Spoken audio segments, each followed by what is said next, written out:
Imazo sin thana neya sun au ma zanam banga apha cha cha keman kan puiding ka ngai lu kanam mi te na heaven Eji chenang ho eji kipana le lungmun na nei pau ke ya ko na lungmun na nei pau hin hingo vin nang chi pi zo vin hichi ta san thu do le hin nang ho kisapoi ta heaven aji chu hichi ta san thu do lan na kisu boi te ngol le na ling lau je vin na lung sumu ba ke ma in thing na suno pha ji ta ve Ji chanchi ta san thu dola nang ho kisupoi lovin kaya lungmon na lai kipana na nei pau chu chi pi zota vin ata san lo ho jong ke man ka tip pi phat en pal thau thau ding he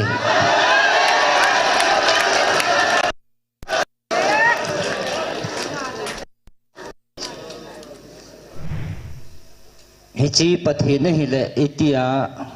asei masa ho asei jinga akhial lo ham tia gel jong na umove adia ata san lo ho asei sa sa seya hichi iti theidam tia gel jong asei jong na umove hinla kema ke khial ti nei lo Hingjing hat chung na pathino alpha le omega pathin ka hi Hichi phot chin na chun kathu sei so zo se jong khatcha athon lawa abana jong akipel lawa aban bana na hin no diu hungui hlung ding he na chungwa hichi ahong thon ka se a khatcha jong kipel puntin Aguil hun ka hi ka ho pinaw le ka thu chang man jong ke khel de ponte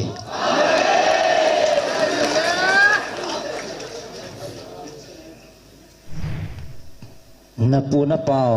khanga pana ke man kana dei han Abraham son Jacob son ta sa kanam dei han te jong hitlei si ta sa ka honga Kema de le dawa thisan so apanga cross chana pido enjong apangove henla keman kale thu pun kasumong de pun ngai lut na zalin katung thau thave chebang chun nang ho he thagawa kanam de han na heaven nang hon jong thagawa nei dove Tagawin nei dovin na kamso ho kay ma daw na nganjing na hitan na chi na ho na lungthim ho wa kay ma daw na kholvin hichi ho chu na hin su do jivin hin la kay man hichi ho ji chun na sumang di po vinge kangay lut kachate nang ho dingin kay man na phat chan thiliza kay kasu tu pi jingin Ayin tunin vervin na mel matiaw ko hitabang hin aphat chan chilema sutupin ka koy di pon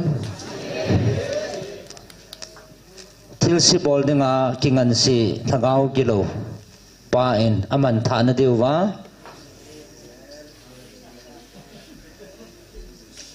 gola dai ho jong mangcha a Achung wa su gim na le buina asu sa jinga hetai ichiko ke man la do pong kating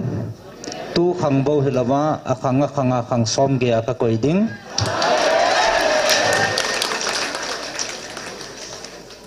aji chu ke ma lung to a ke ma dei lama ahong khei thei na diwa Milim sim thu pathin dang ho le doi la ai ho mang cha a akilhei na te ho anga ataka wa keman hichi god na khula do pong kating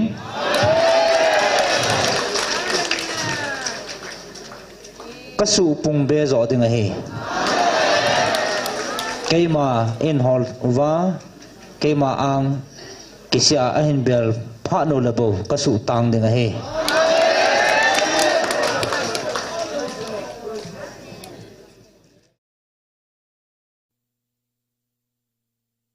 ke ma ka hong tai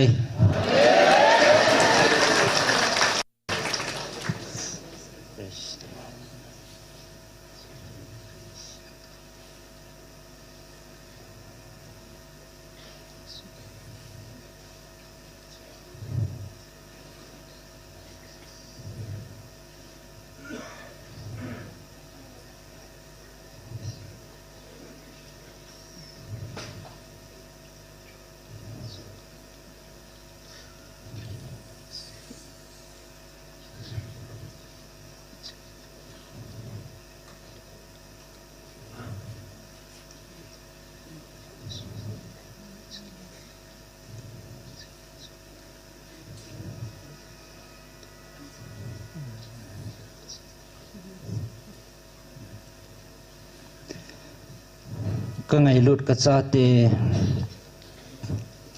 ke ma nei ngày nào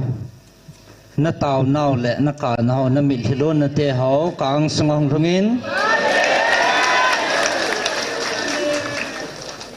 ichim na mít hi lon na ho ke ma nei ngày na ho don but dinga ke ma hong ka hi na ho nei ngày sang wa ke man ka ngày lut zo nei ve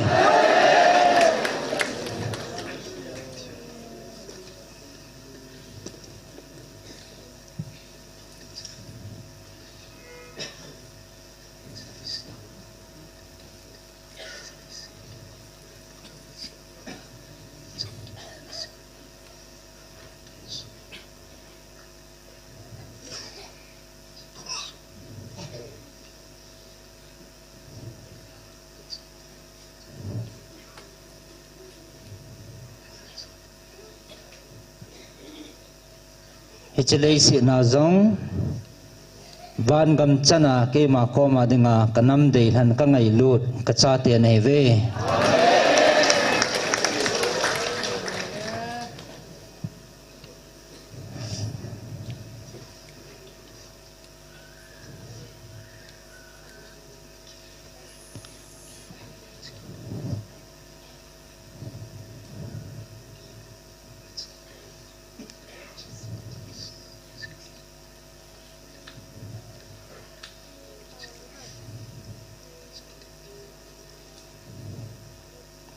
na chungwa lungmon na le ke pa na ka koi nang mo hon lang na ke het thei ta ve na chungwa lungmon na le ke pa na ka koi kanam de han te ata san lo ho chunga ji nga jong kilang thei he bo ve lungmon na na ne o he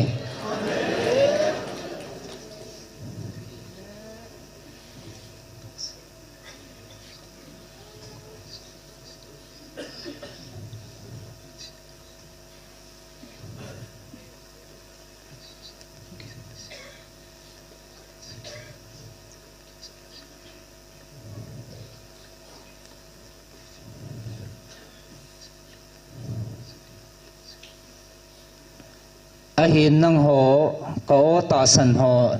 lungmon na le ata san lo ho lungmon na wang ki hi ding hi ki pang pon te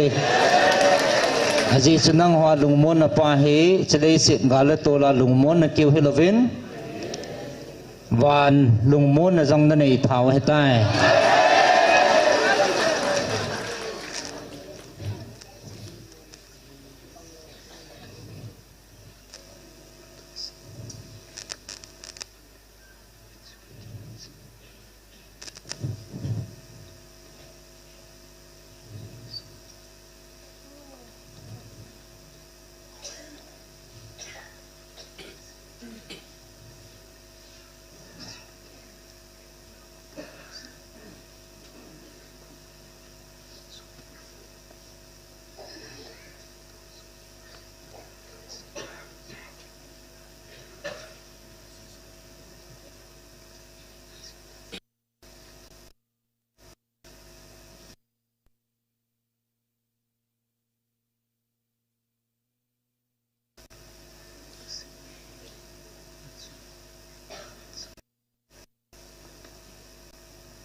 na ho la zong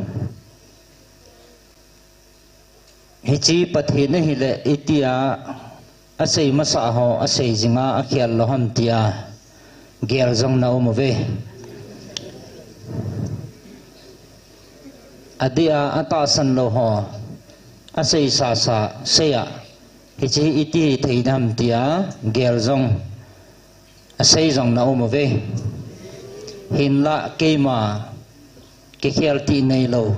hingjing ha chunu na pathino alpha le omega pathin ka hi hichi phot chin na chun ka thu sei so zo se jong khacha athon lawa abana jong akipel lawa aban bana na hin no deu hungui hlong ding he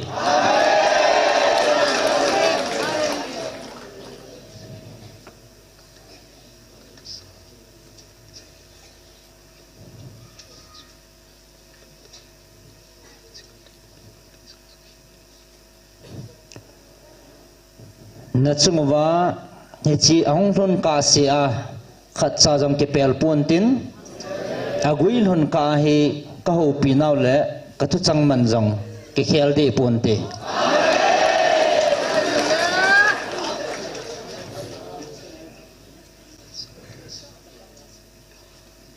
ahin nang ho aza a ata san ho wang mi ham pha nei ve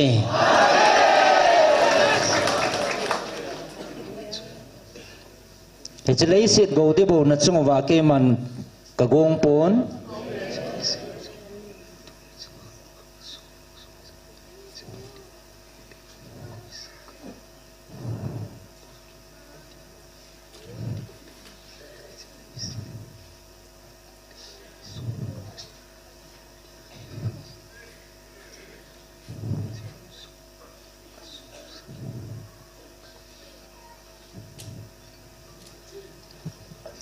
hichlei si na jong na phat thei deu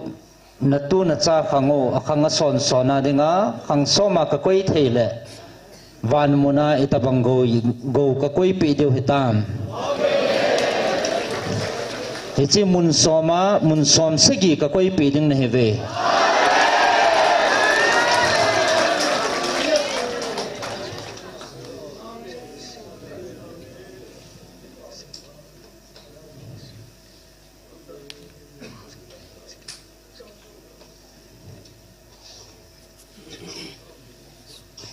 hichlei si na ke pa na sangwa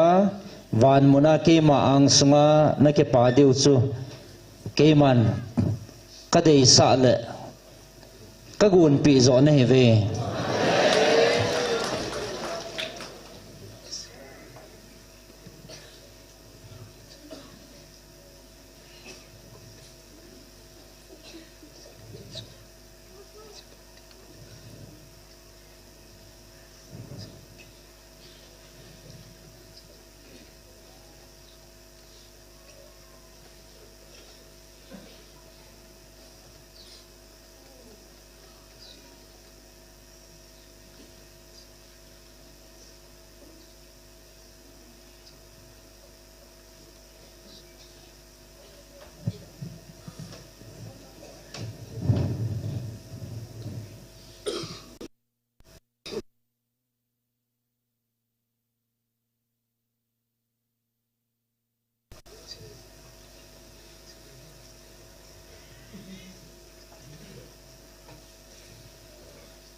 chikala chate ni chunga ke panale lungmon na ka koi hi amani go helovin na thu hu na to hu na chungwa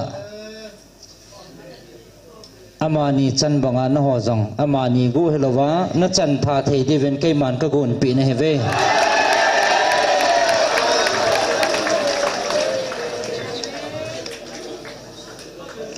aji chake man ka thun ka ho pi vin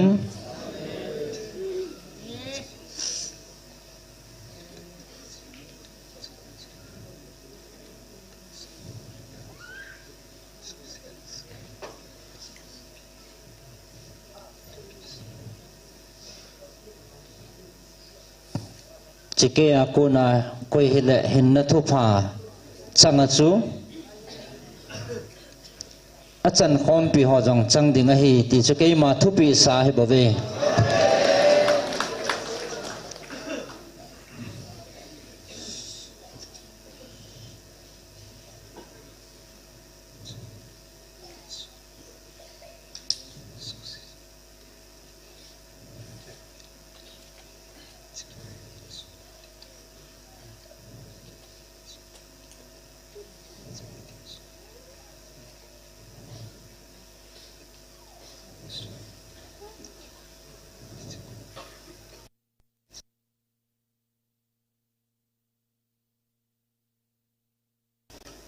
trên nông hòn nó kịp bà nào cả thật sự tiền như chung á nó gầu hồ và nó kịp bà nào nó sụ lòng nó hô amani chung cụ hệ bên cây mà ra là nó bỏ lỡ lẽ cây mà ăn sung á nó gầu nó cái sụ bùng nào ấy giờ bảo vệ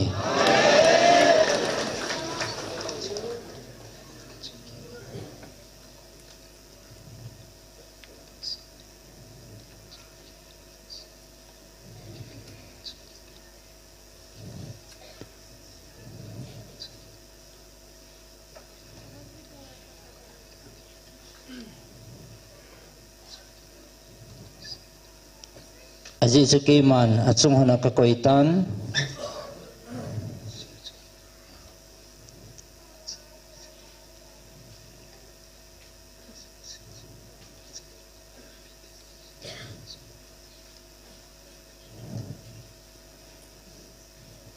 aji chu amani chunga jong kakoitan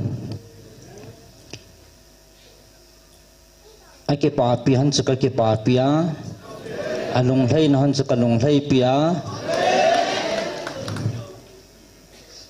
aphal han chu ka phal pi ni ngai ti ke man achung hana ka koi sa hetan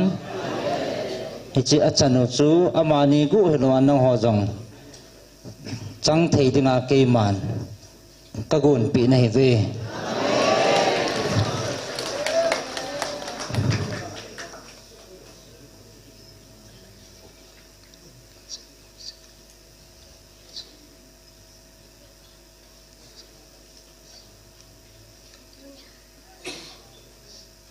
amani achan ning ho chanang ho jong na chan tha deu he bove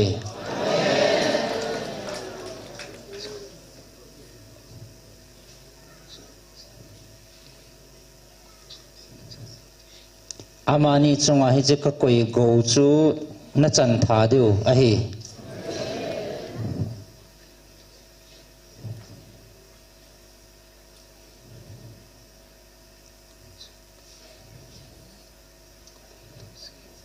ahin tu namani chunga kalung thai na thu ka phung do jingin ka ke pa na thu jong amani chunga ka koi jinge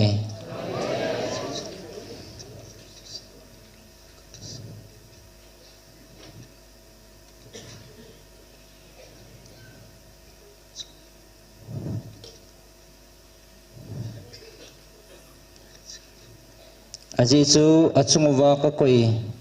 kathupi ho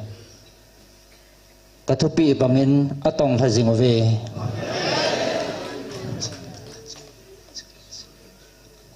ji achu achungwa hi chi phat sa na ke man ka koi hi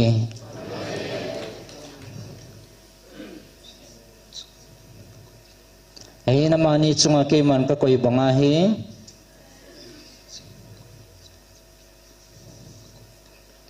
cây man a khanga jong koi machunga ka koi pon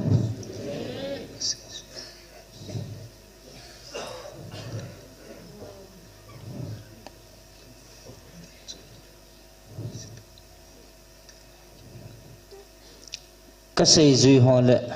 ka sei zui ho tai lo midang chunga cây man hi stabang thile ka koi pon a hin tunin nang ho nam mi te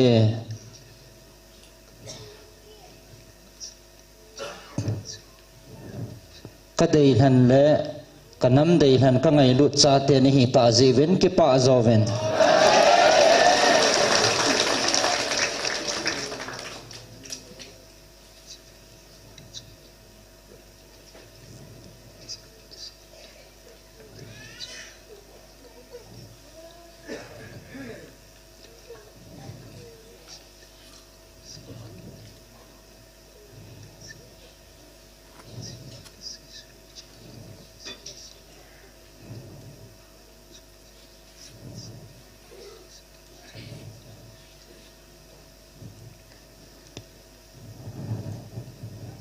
hi chi ke man van noi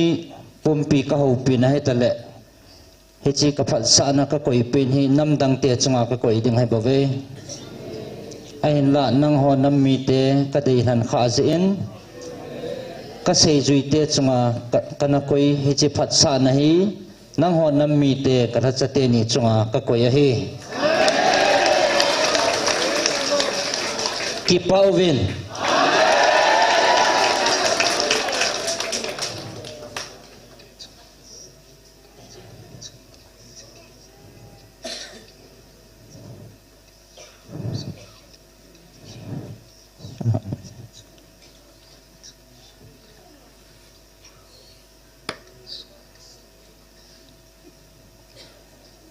ki pauvin na ho nam mi te chunga chi ka tha chate ni chunga ka koi ka phat sa na hi nam dang te chunga ka koi ta lo ding zin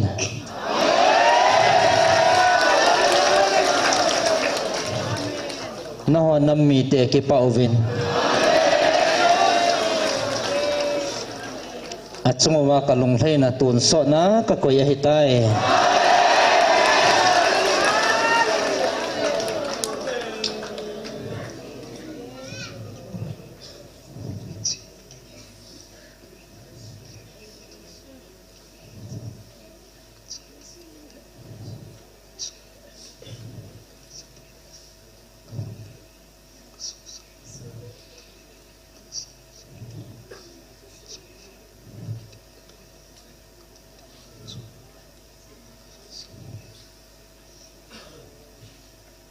kanam dei than nei wa kala chate ni chunga kalung thaina kasu sa banga hi kanam dei than nang ho ata san ho chunga jong ka phat thei na ho thon lova kasu sa ding hi ke pauvin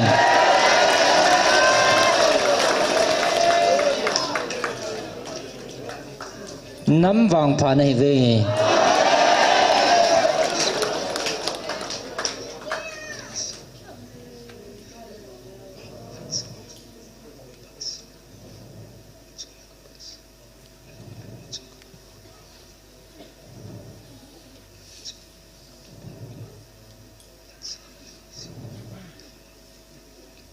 nam wang pha nei ve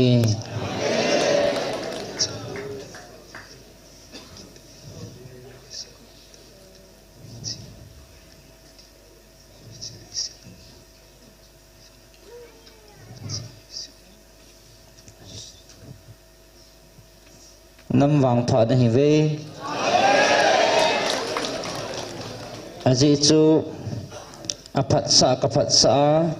alung thai nào ka lung thai à ake pa nào ka ke pa pi thei tha cha na nei ji ven ke pa ven nam wang pha na he ve aji chu ke man hi chu ta pang phat sa na hi nam dang chunga ka koi ta lo ding he koi kit ta po nge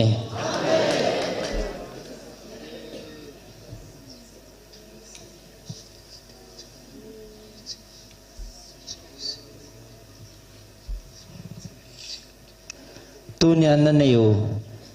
kata chate ni chunga go na neu hi chlei se go he pon van go hi ke pauvin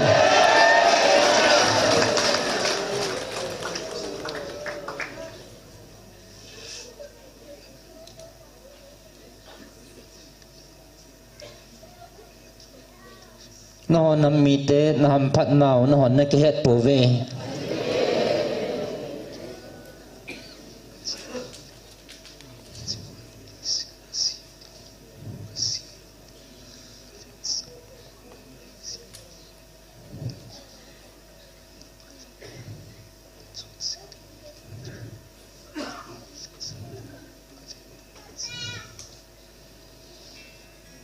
chinam mi te hi leisit kisim tila kuna ke man kan han sa nam ne hi jivin na phat lo na ho le na chon sit na ho vin ka ve pun ngai lut na zo ka vet ne hi ve kanam de han ne hi jivin ke pau ve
na pu na pau khanga pana ke man kanadei han Abraham sun Jacob sun ta sa kanam dei han te jong hitlei si ta sa kahonga keima ei de le ei dawa thisan su apanga cross chana ei pido enjong apangove henla keiman kale thu pun kasumang de pun ngai lut na zalen katung thau thove chebang chun nang ho he thagawa kanam de han na heven nang hon jong thagawa nei dove thagawen nei dovin na kam so ho keima do na ngan jeng na hitan na chi na ho na lung thim ho wa keima do na kholwin he che ho chu na hin su do jivin hin la keiman he cho ji chun na sumang de pu venge aji cha thagawa kadai than na he jivin he chinam he keiman kasu dama katun ding ichigal hi thagaw gal hin kazo takain keima vil na le kaw changjong thip de puntin kasim phat takain kavil na jong tang de punte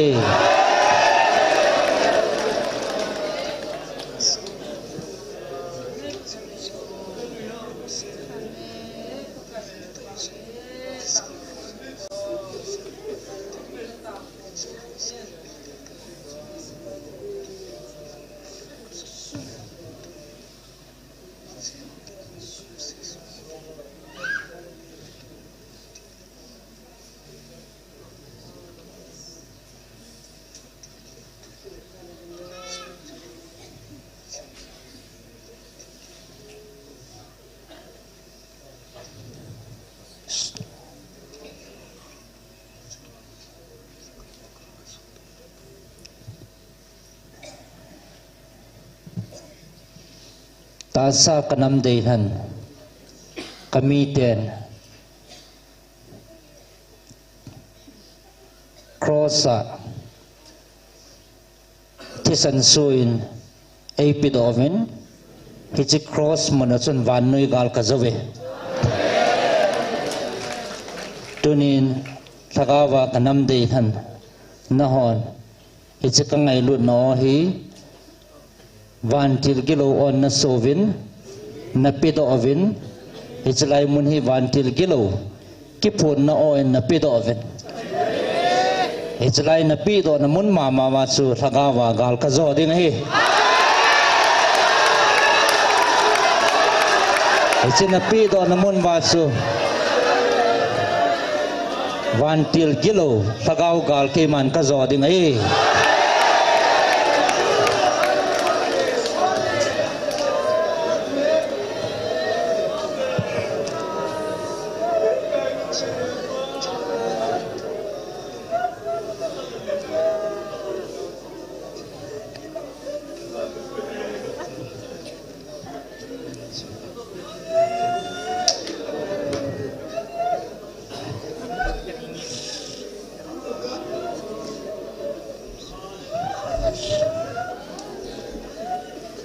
na chung wa Michael no ngai ten ko thang same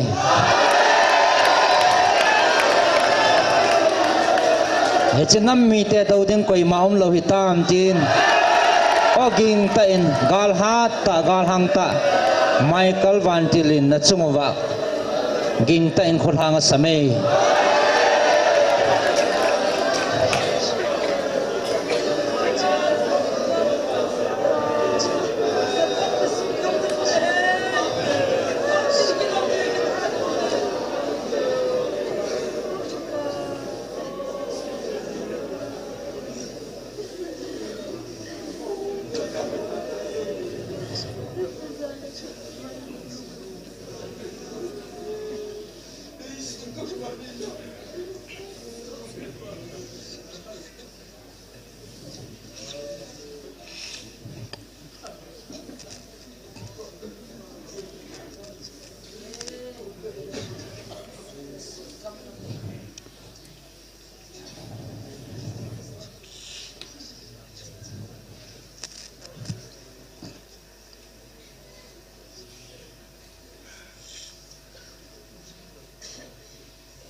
gal hatta gal hangta Michaelin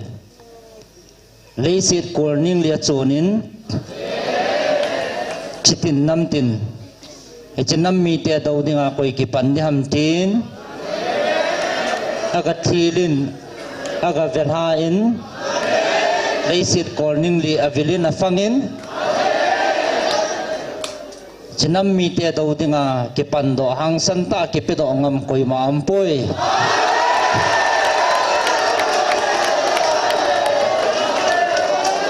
aji chapathinin avil adei han nammi te ahi ve ati ve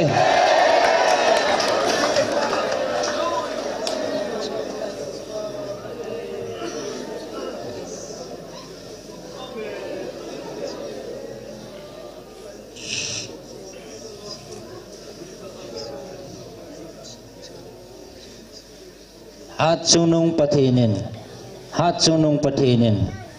adei han avil a oza nammi te ahivin hichi lungput chu khat chana nei pove ang santa do dinga ke pan ngam khat cham poi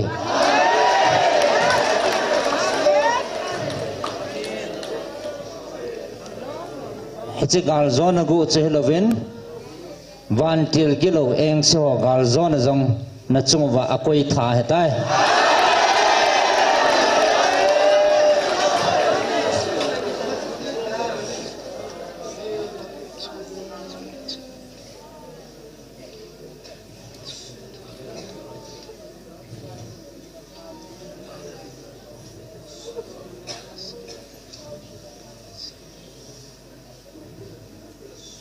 na chungwa ka kitip na khat cha thon puntin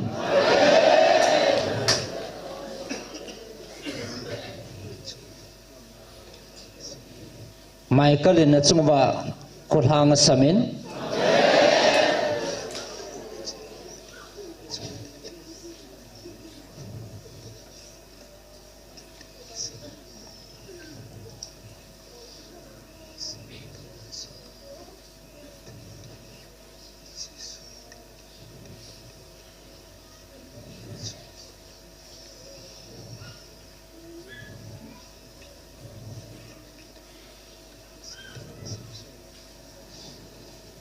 hichinam mi te do dinga nam lin ta hang ta koi tabang hong ke panau ma le ama sanga hat zo nam thuma ka tun do ding hi akidin te piding ama sanga nam thuma hat zo ke man ka tun do ding hi atin mai kalin na chungwa khulhang samei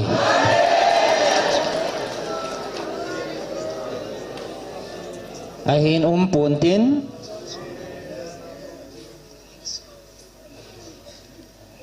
aji chu Michael khulhang sap ko ngai zuvin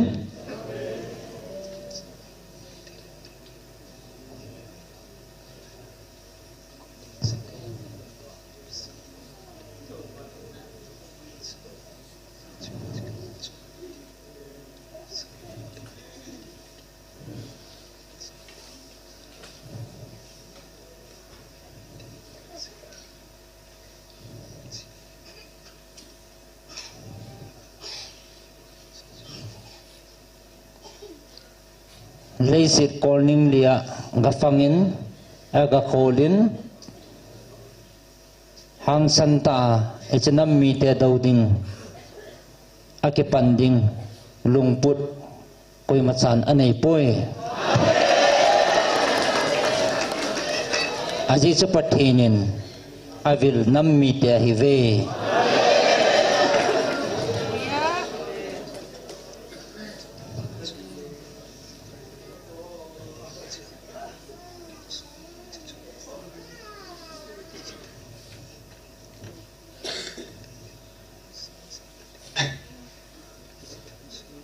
tu ta san Gabrielin le khazol hen choijin hen thamin hichi thu pha su nam dei han tia ding hi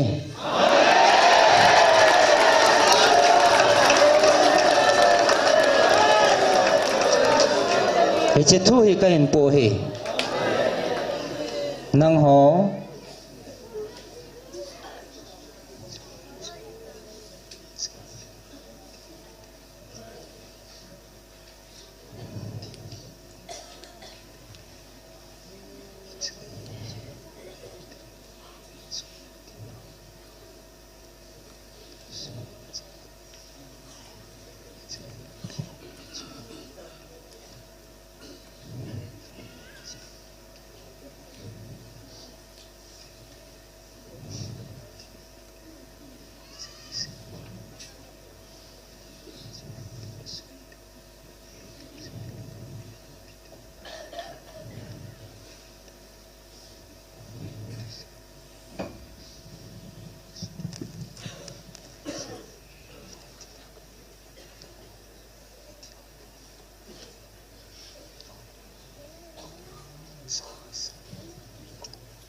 pathinin adei han nammi te nei tavin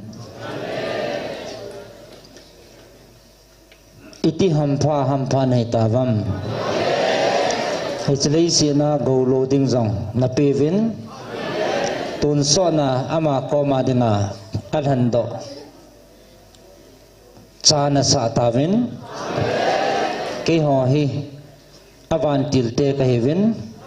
Michael na piu zong tu ading ka ahipon tun so na pathin cha te nang ho van muna zong nang ho zan le ding le veng dinga ke ho hi kisabui ka hi bo ve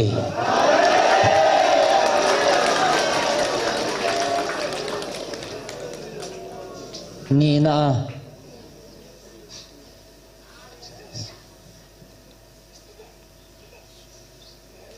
hechlei si na nang ho buildinga hingjing hat chungnung pathi athing tia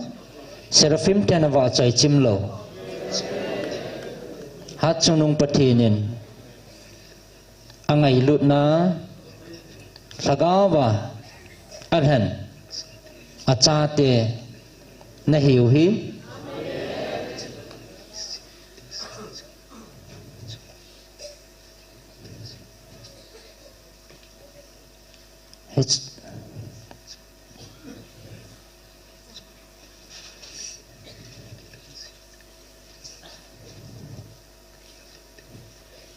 hechlei si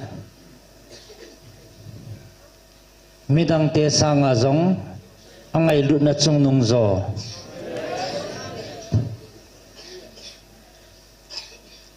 van mi te ke hon zong ka hevin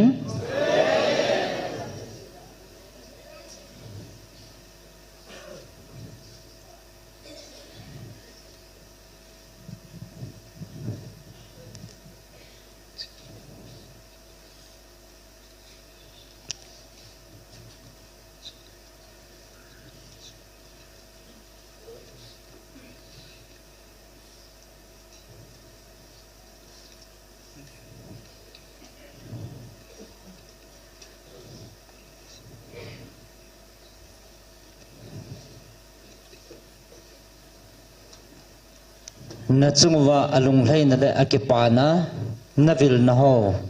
ke hon zong kalungu adongin ka hedo thei liu tapo ve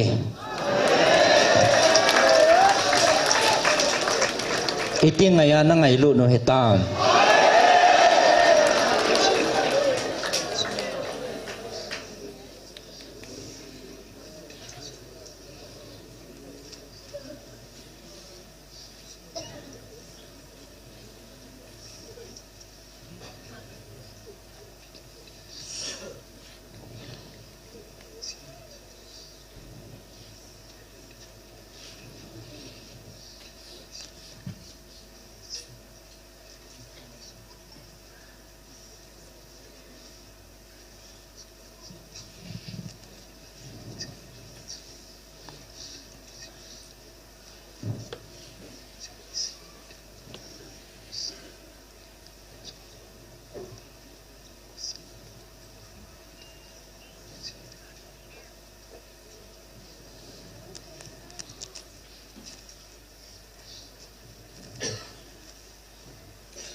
leise pumpia dinga api athua zong angai lut ji chandol na hon na heta ve iti ichan ge ngai lut na ham nang ho mihing lunggela na gel khel lamo ngai lut na chahin ichi hi ke ho van mi te hon zong van til te hon zong ichan ge lom ngai lut na hi ichan ge lom hon ti hi ka khol chin zo po vin hi ching ngai lut na chu chang na hi ta vin hi chi leisit mi te dang sanga ngai lut na chung nung zo chang nam mi te na hi ve i chan gei lom loma na ngai lut no hi tam hat chunung pathinin anathupi sa api sa nei tawe he chingai lut na thu hi mihem chi na khola khol do zo thoi a hi poi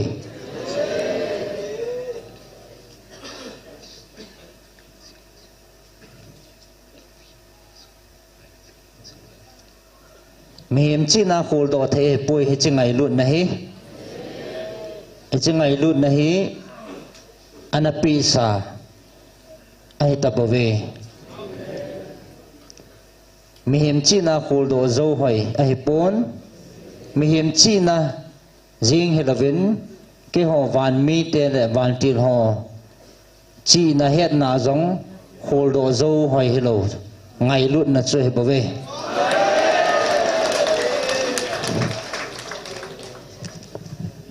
thum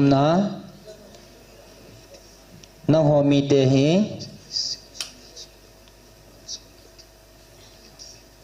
he chalei sit mi te chona chon dinga hat chunung pathin in na thano he pui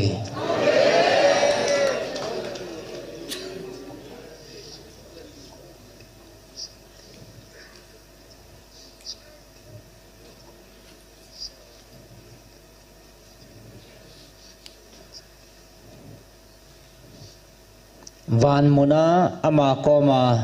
go loading ama koma van muna go loading le van muna chon tabanga chon dinga adei than nam mi te nei ve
chalei sit bowa go loading le kichai dingin na dei povin ama koma van muna go loading a na bon chawa angai lut le adei than acha te nam dei than nei ve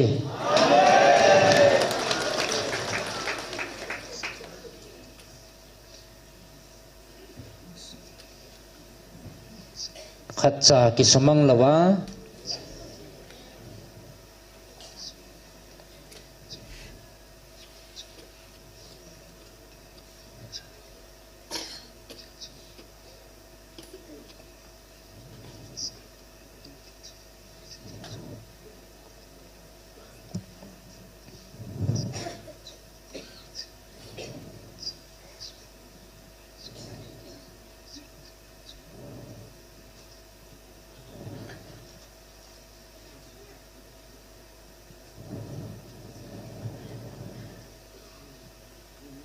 nanam pumpiu khatcha ki sumang lawa na bon chawa ama koma na run su ke diu chu aman adei le anam dei than nam mi te nei vin e chi dei than na nam dei than na nam dang te chunga akoi pui nam pumpia akida la lawa ama kom lung dinga adei than nam angai lut nam mi te nei ve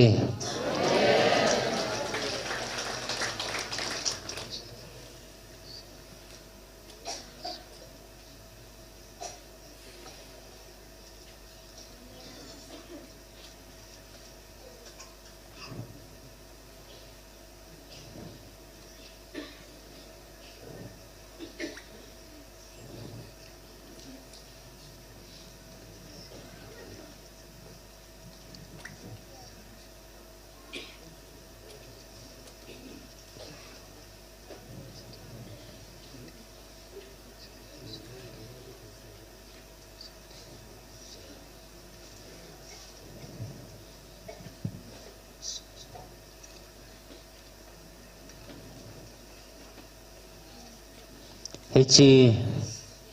thu pha sim dinga ain sol chu Gabriel hin no hon nam mi te dinga ain tun nang hon ngai vin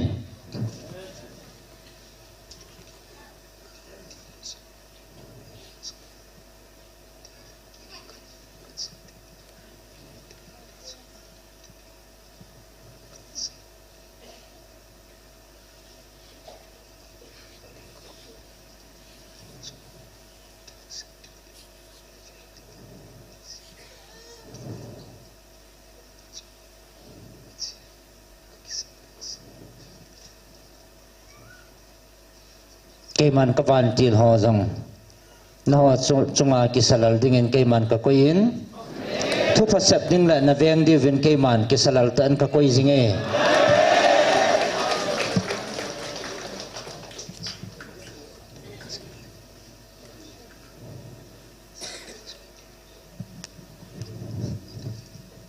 chita bang chana hi nam dang te chunga cây man koi ding heta veleng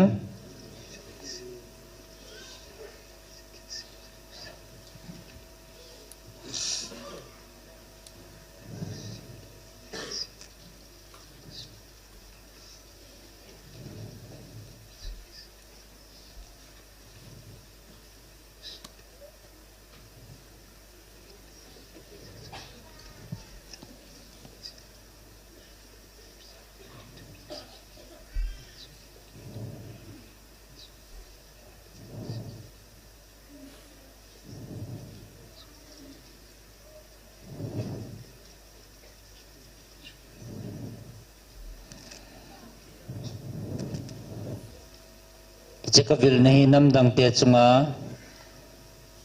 ka koi ding hi ta vele tunin thil sim zo si hi atha in sim tha in kating a hin la hi chu ka sim tha lo ding hi aji chu ke man nang ho nam mi te adinga kana thu tip sa chu tua he nang ho na hin zot paw he bove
tunin kaman til ho na ho dinga kaman cha ho le kathil bol pi ho asmil jong nom tavin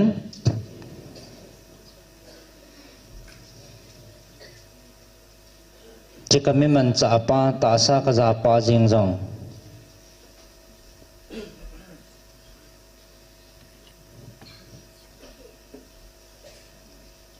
tay tom na le mu sit na a hello lam ta so do ding go a thu sei lung chang pu jong nom ta vin hi chi chu hi tabang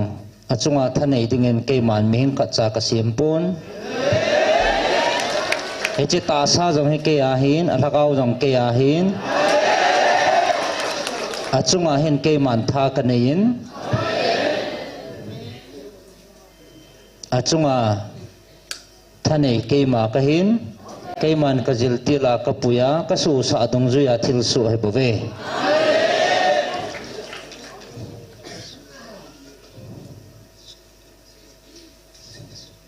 achunga thusi suwa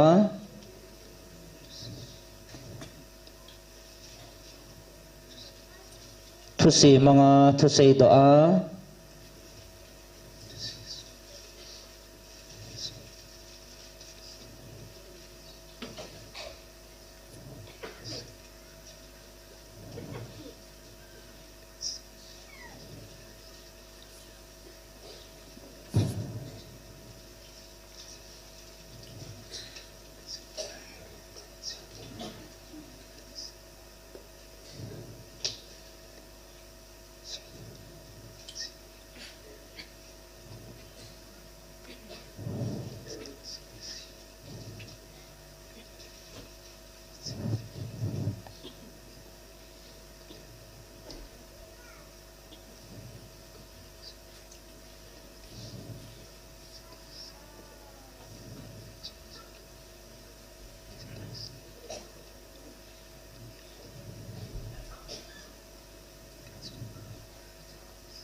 cita sa kaman sa apa thusi achunga sudo jang na uvin he cita sa hinale lagaw hi ke ahin he cita sa hi ke man namdang tela anasim nang tunin na ho nammi te hitabang bil na hi umpon din he cita sa hinale lagaw hi nang ho nammi tela kanasima hiji achu hiji ta sa mangcha hi keiman kalaupi na le ka ngai lut na sulat na dinga na ho nammi te ka hongvil the hi hiji ta sa ji na ho nammi te na nei ji ven ke pau ven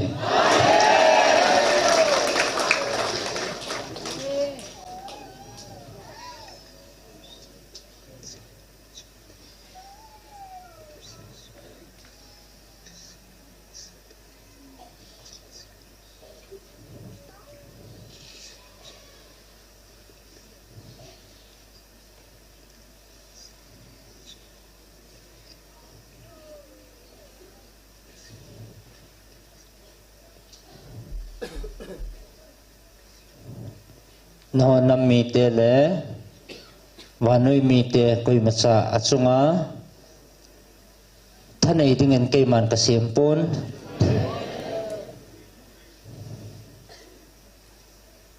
keima hi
achunga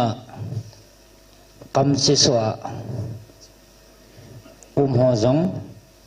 kisuthi mahan aji chu chita sai ke man kaman cha akama ko na naphat thei na deu hong long to a ichikam changa ko na hi nakal zona thu jong hong ki phung to a ichikam changa ko na hi tun sot hin na na nei the na deu thu jong hong po na hin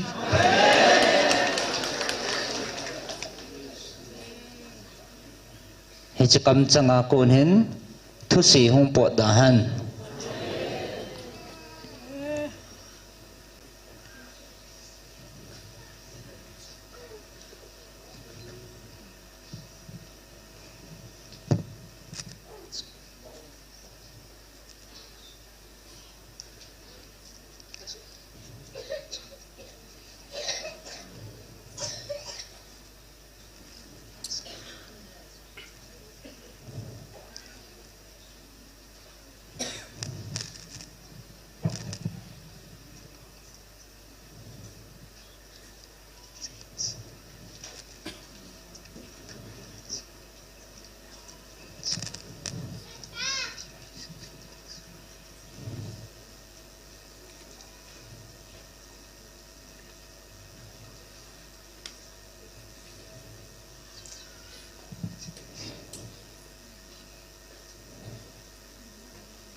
achunga khacha thanei na kapi lo bangin na ho achunga thanei din jong koima kathal de pon hichi sang chun hichi ta sa athin jing theina ding le kaman cha jing theina dingin tau pi zo ven lang atha aha jing theya athin jing theya kaman cha jing theina dingin tau pi zovin aji chakei ma athin kahin kaman cha ding le kain jong athi na ngai ye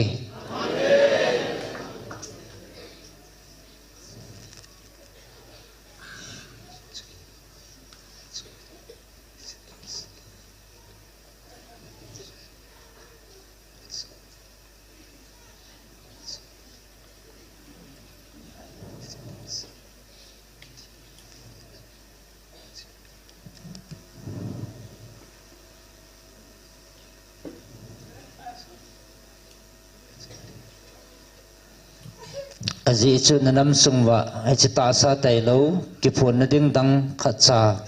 kanai pon ai chita sa athin lawa le ka ki phun na ho jong na za thei lo diu hi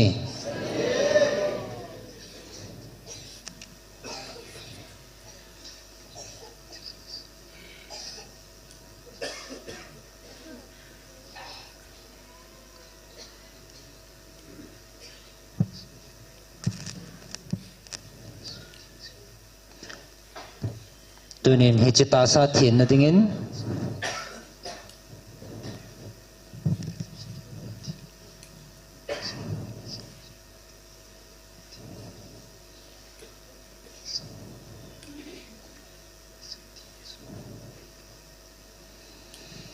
hichita sa athin ngai jin aji chu hichi kam changa ko na ta sa kaman sa hong po do ka thu jong athinga hin na su thing jing ngai hi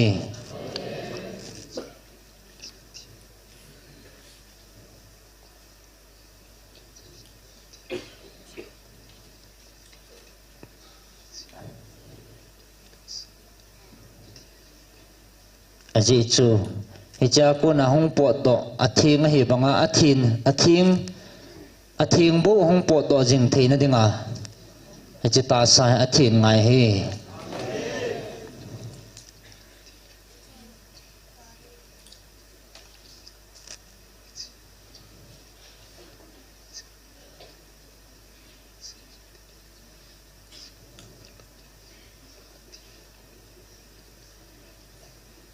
chi athi nga he bangin ata ko na hong pot do ata chu athing ahi angai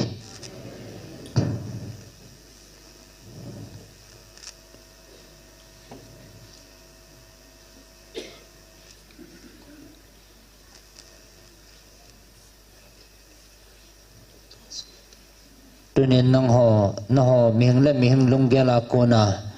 lungdan na nei jong tampi na mo ve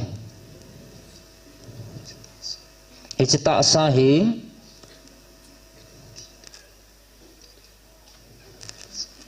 athi tabanga ke man ka zahin aji chi chi ni kho hi na ho na ngai pha ben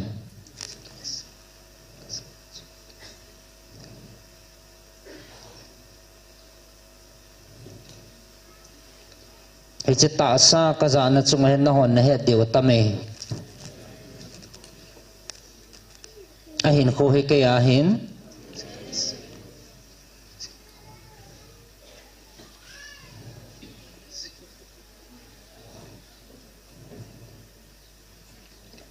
ichita sa hi chin khwa ding ke man na sim hi lang pon tin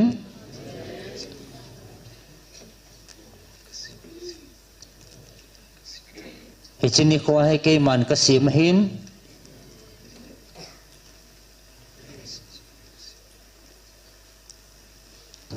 hichini ko ka vil ni ko hi le ke man ama ta sa dang na sim pong ka te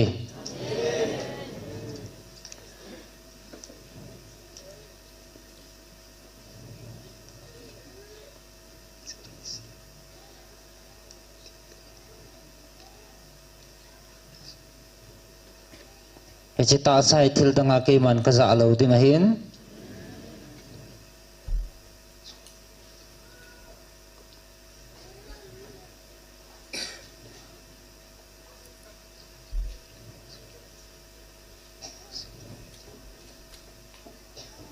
kalau pina ka phun ke helawa lagawa hin tu ya jong ke man ka za ding a he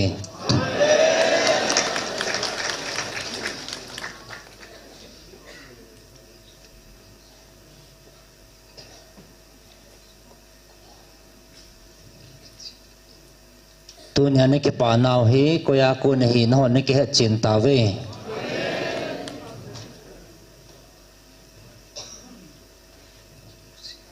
nam phat naw he no ne ke mu chin ta ve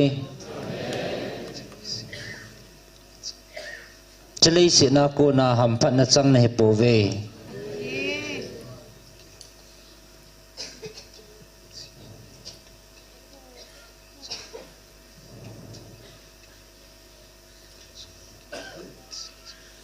ke aku na ham phat na hi tui thing hong long do chu no nam mi te chunga kalun sa hi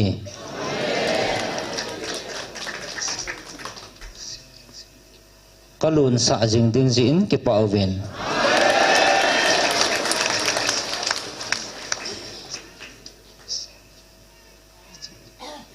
aji chichlei si na chandiu sangin wana na chandiu asang zoi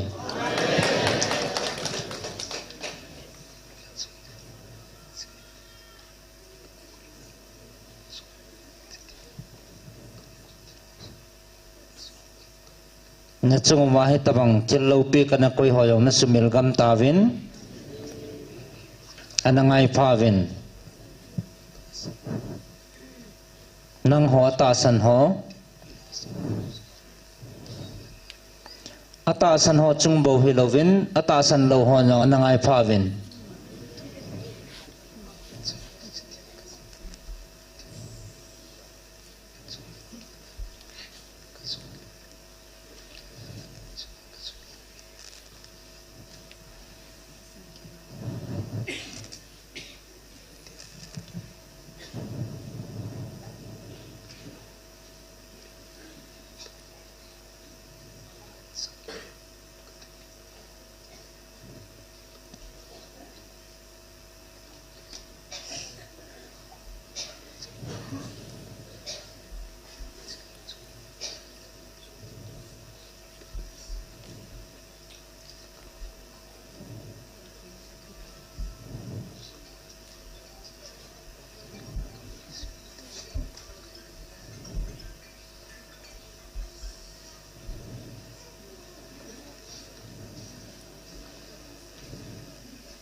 Pot do bu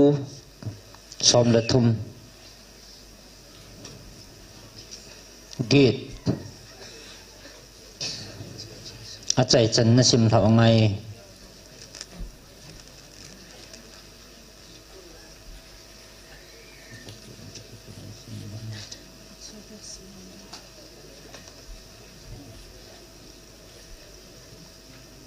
na chung ma ka zo pi ho le agui thung ding ho tunin hethim lovin tot nom na na nei gam tavin paten anangai pavin kathua ka ho pi na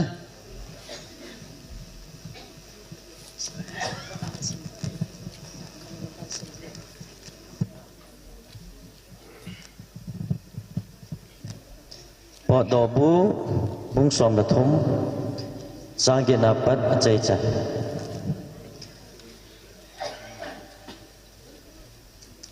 kut ke pating Egypt na dal hawa pakayin thil na bol pi zaluwa hi si thil na bol chu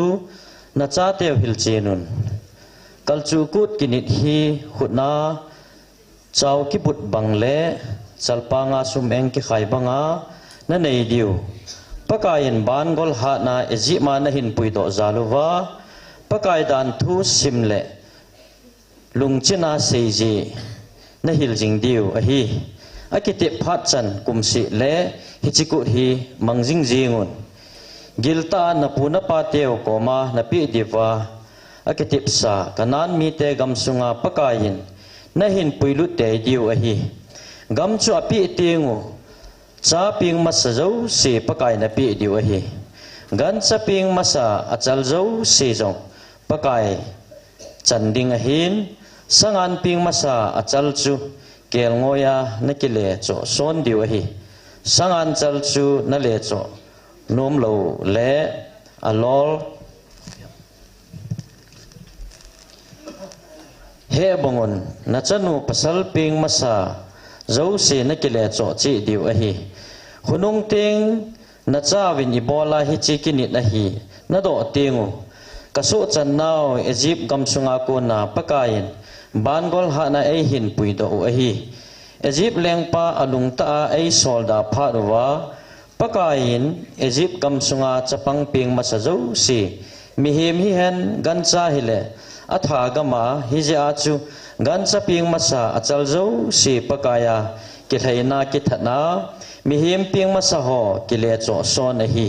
hi chi hi chaw ki but bangle chalpanga sum eng ki khai banga milmo a kinit jing a hi pakayan ban gol ha na Egypt ma ko na e hin pui do gel do na kinei jing ding a hi tia na hil chen ding a hi ati Egypt leng pan Israel te asol do pha chun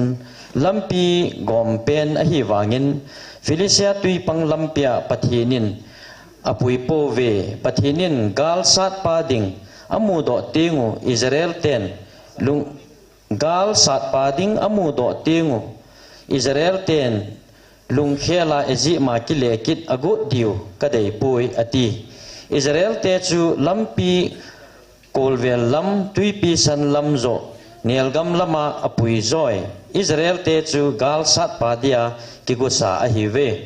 Joseph min Israel te gil ta a akitep sa dungzuyin Mosen Joseph lung apui Joseph chun pathinin na hu do tingu hichimuna ko na kalung na pu do te diu a hi anati Israel ten sukot da than nelgam pamchin ithama akingaw ve sunting achungwa pakai meilomin akisungin ali hun zanting amasangwa mei kovin akidalin asalva e hiji chun sun le zanin lam azot thayui sun nilhum thumin Israel te chunga meilom akidalin zan khuwa wa in mei kovin akitol pe e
tunin keiman nang ho ichi mei lo ma kapui na hi povin lagaw meya ichlai mo na tiu lagaw meya ko na keiman kapui na hi ve ichigala ko na kapui gal kai ni kho ho jang na hi mel gam tavin ahin la ichi lagaw me na tiu na sulin zingovin ichi na sulit chanawa ichi lagaw me mangsa kapui ding nanamo kasim phat ding hi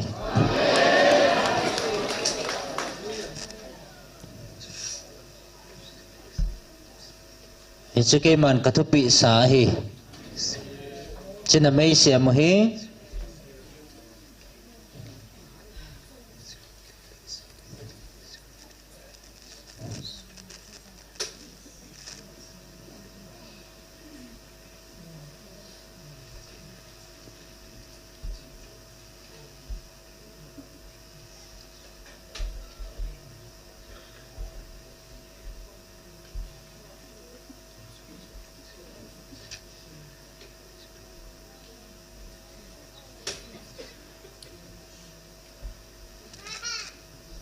kami Israel te sunazana may lomlan may akanapui ahin hicha achuna honam mitiam kapuya hicha may su na siamo hi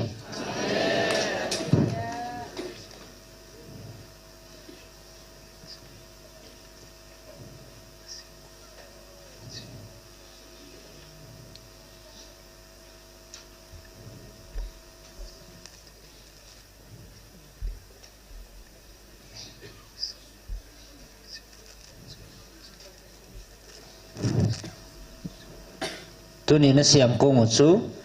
ichi may mama cha hebave nanam piu salva na dinga na tiu hebave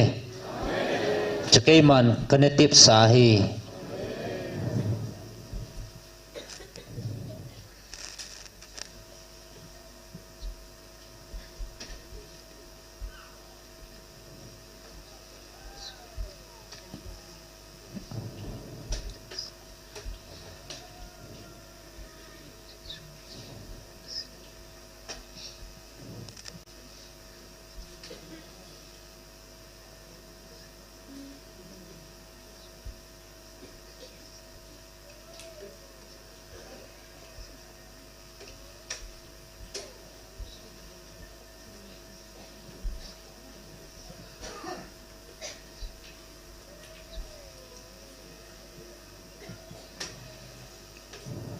keman ka kitip na banga kana pui do na ho kan pui do wa ka pui gal kai na ho jang tunin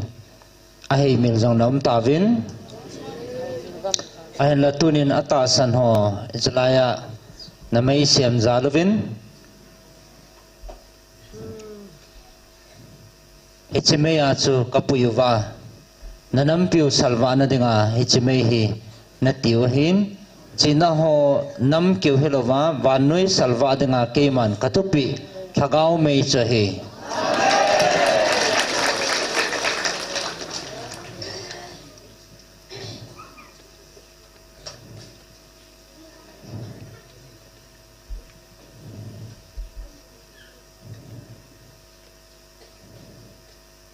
labu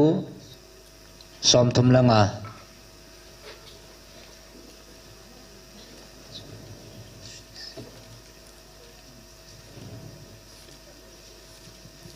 nang ho kaum pinale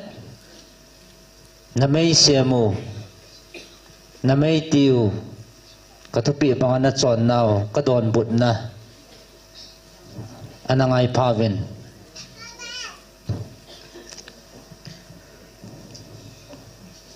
labu som thum lenga ei ni la chu ni lin lang ei do wa chu ki to pin pakai na lumle na pho kengin nehu do loyin na ting lung le in ei hindel te khu khon nehu hingdin seyin thadia ei go cheng se chu noi nunung noi nunin lang zum son kat hi na ding ngai tu ho chu nung zam hen kisu lungu hen kisu longu hen pakai kon van til in del zam hen khoya chang si ki the bang hen alam piu muthim hen nal hen pakaya kon van til in del jing jing hen aji bayin thang ek kampi un kalha lut na din khu alai yui hin la het lo ka uwa man tha na na pha diu athang kamuwa o diu man tha na chu diu a hi chuting pakai zalin ki pa ing ting ei hu hing ji in nom sangi kalunggilin pakaya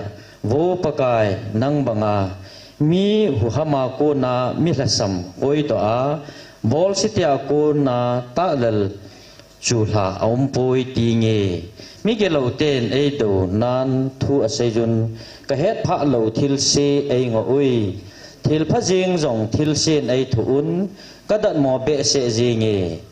adam mo tingu lung kham na khaw ti pun sila adam na divin an ka ngol jin kunin ka tau pi ji e ka so pi le ka gol ngai ta banga tau pi a nu pul do banga kai ku awa le le zia ka hi ke gen thei pha nin akipa zo vin ka vela aki khomu vin ei dai thangun het pha lo hil mi jingin ei deng deng jingu ve el bai nui sat bangin ei nui sat nun mit thip tanin ha ei gil khumu ve pakai iti chan namo vet ding ham sakai to bang tia ko nin nei hu do in nei hu hing loin chuting hobung ki khopna thangwa ing ting ama sangwa nangma wa choi tangi kamel ma zo sio kamel ma zo si ho khu kalal zo si ho khu kalal na chunga ki pa sa dan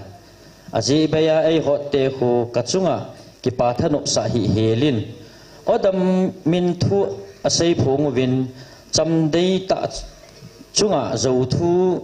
jing asim thu ve akam bem bemin ai samun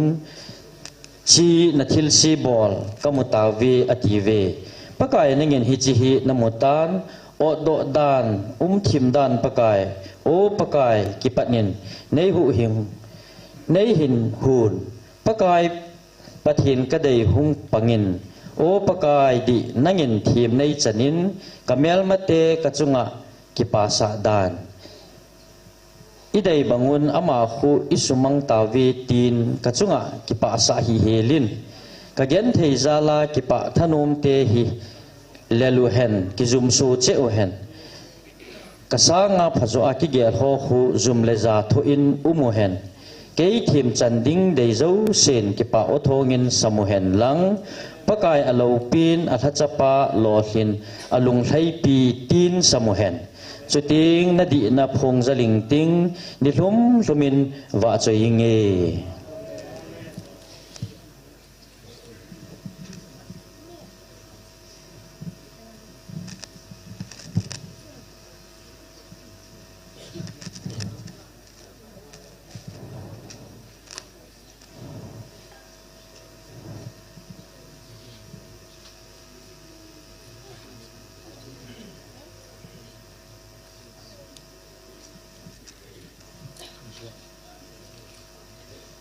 zon khat nasim thau ngai na ho ta san dinga ka ho ata san ho dinga ka ho pina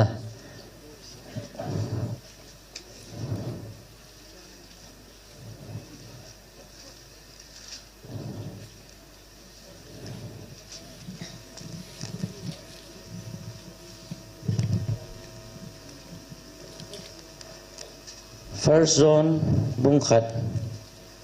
athupi hinna thu hichi sim tila umsa kaza saw ke hon mitna kamu saw chule khutna ka tham saw chuchi hinna thu dol chu hin hichi hinna chu ahung kilang do tan chuchi tun sot hinna pa koma jing sa ke ho hinga hung kilang do chu vechi na het tu sa na hingowa ka phun do a hi ke ho to ikiloi khom he na diwa ka mu sau le ka za sau chu na hi ngova ka phun do hi ke ho ki loi khom na hi pa le achapa Jesu Krista to ki loi khom na a hi ka ki pa naw acham kim so na dinga hi cheng hi ka hin sut a hi pathin hi khowa a hi ya ama sunga muthim a lo hil hi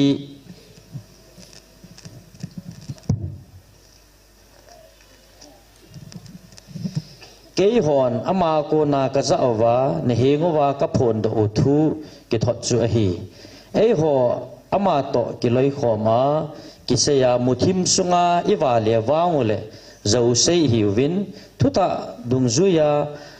na tong lo i hiu ve ama khowa sunga banga ei ho jong khowa sunga i wa le wangule ei ho khat le khat ki loi khom na nei i hiu win achapa Jesu tisana chon sit na chang sia ko na ei sop thing su a hi ei ho chon sit nei lowa ikisei wangule ei ho ki thlem hla a thuta chu isungwa lo a hi ei hon i chon sit na zo siu i phun do wangule i chon sit na zo siu ngai dam ding le thien lo na zo sia ko na ei su thing diwa ama su ta san ta le di ta a hi ei ho chon silowa ikiseu le ama chu izo bolu wa athu ei ho sunga lo a hi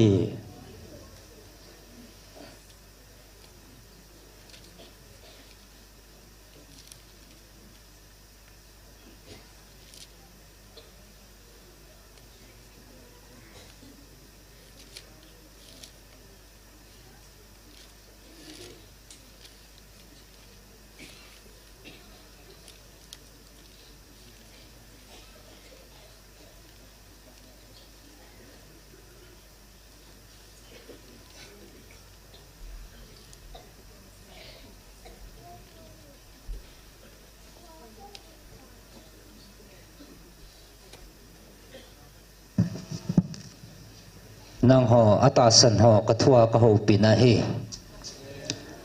keima na pau wa ka hiya ke a muthibam theilo banga wa cha te nei ta jewin wa chona chon dinga keiman kathua ka ho pinau hi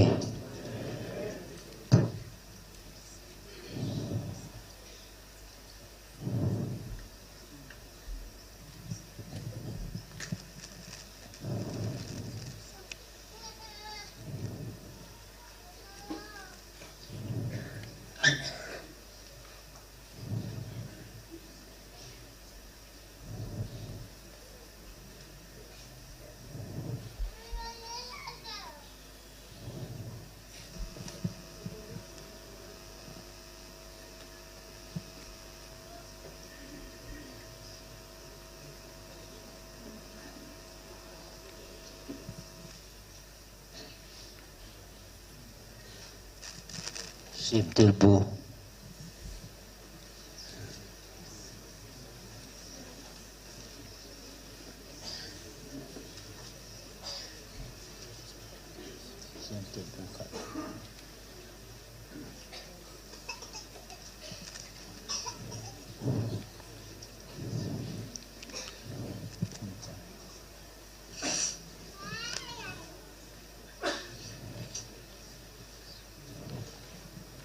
sim tilbu khat khat thum na sim thau ngai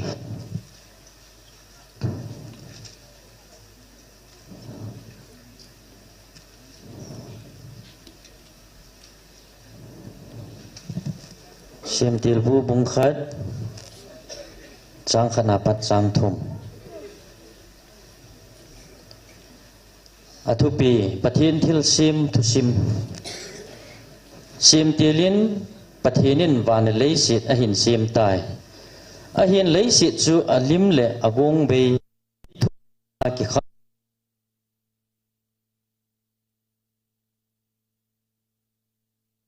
a op khume pathinin kho hung wa hen ati le a hung wa tai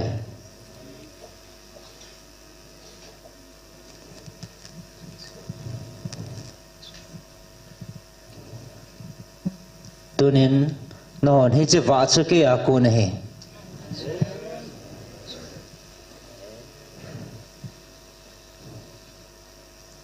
ke a kun lo wa am pon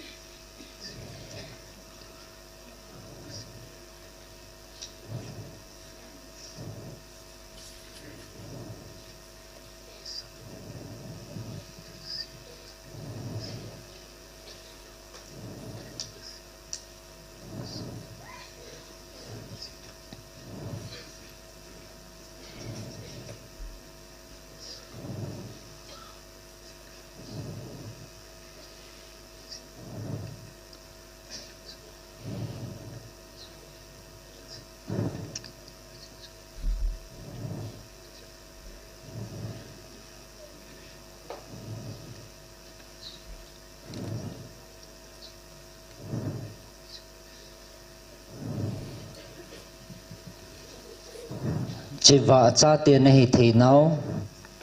chỉ thua cô na không độ vợ chỉ cái mà vợ cho hin chỉ thua cô na chỉ cái mà thiền xiêm rồi chỉ cái xiêm mà hin chỉ thua cô na cho cái mà ra cái xiêm mà chỉ thua cô na cho cái mà tu nhà na ho nam mi te kavila hi chi thua cha ke man ka ho pia hi chi thu chu tun so na hin na thu hi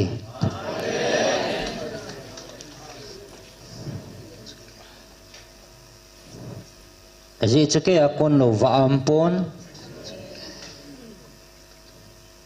aji cha ke a kon bo thu ta min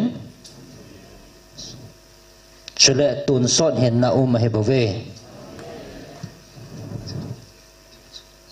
nang ho hi che wa noi mu thim chon en chon hi un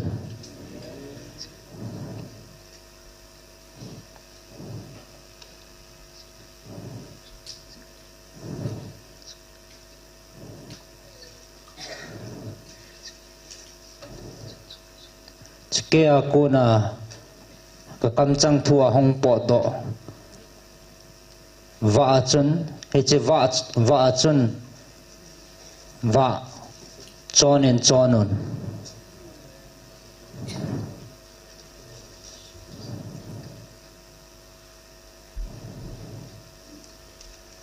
tun ho kom pin le ata san ho ding ke man kom pin na ka pui na ka thon pin na ka thua ka ho pin na ke man ka o a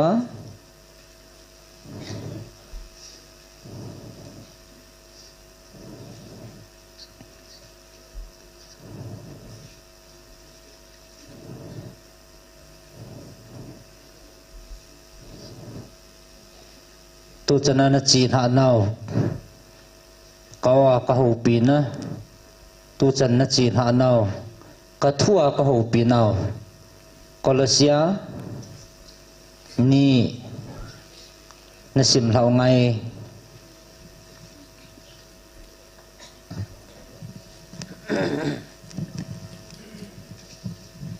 Colosia bung ni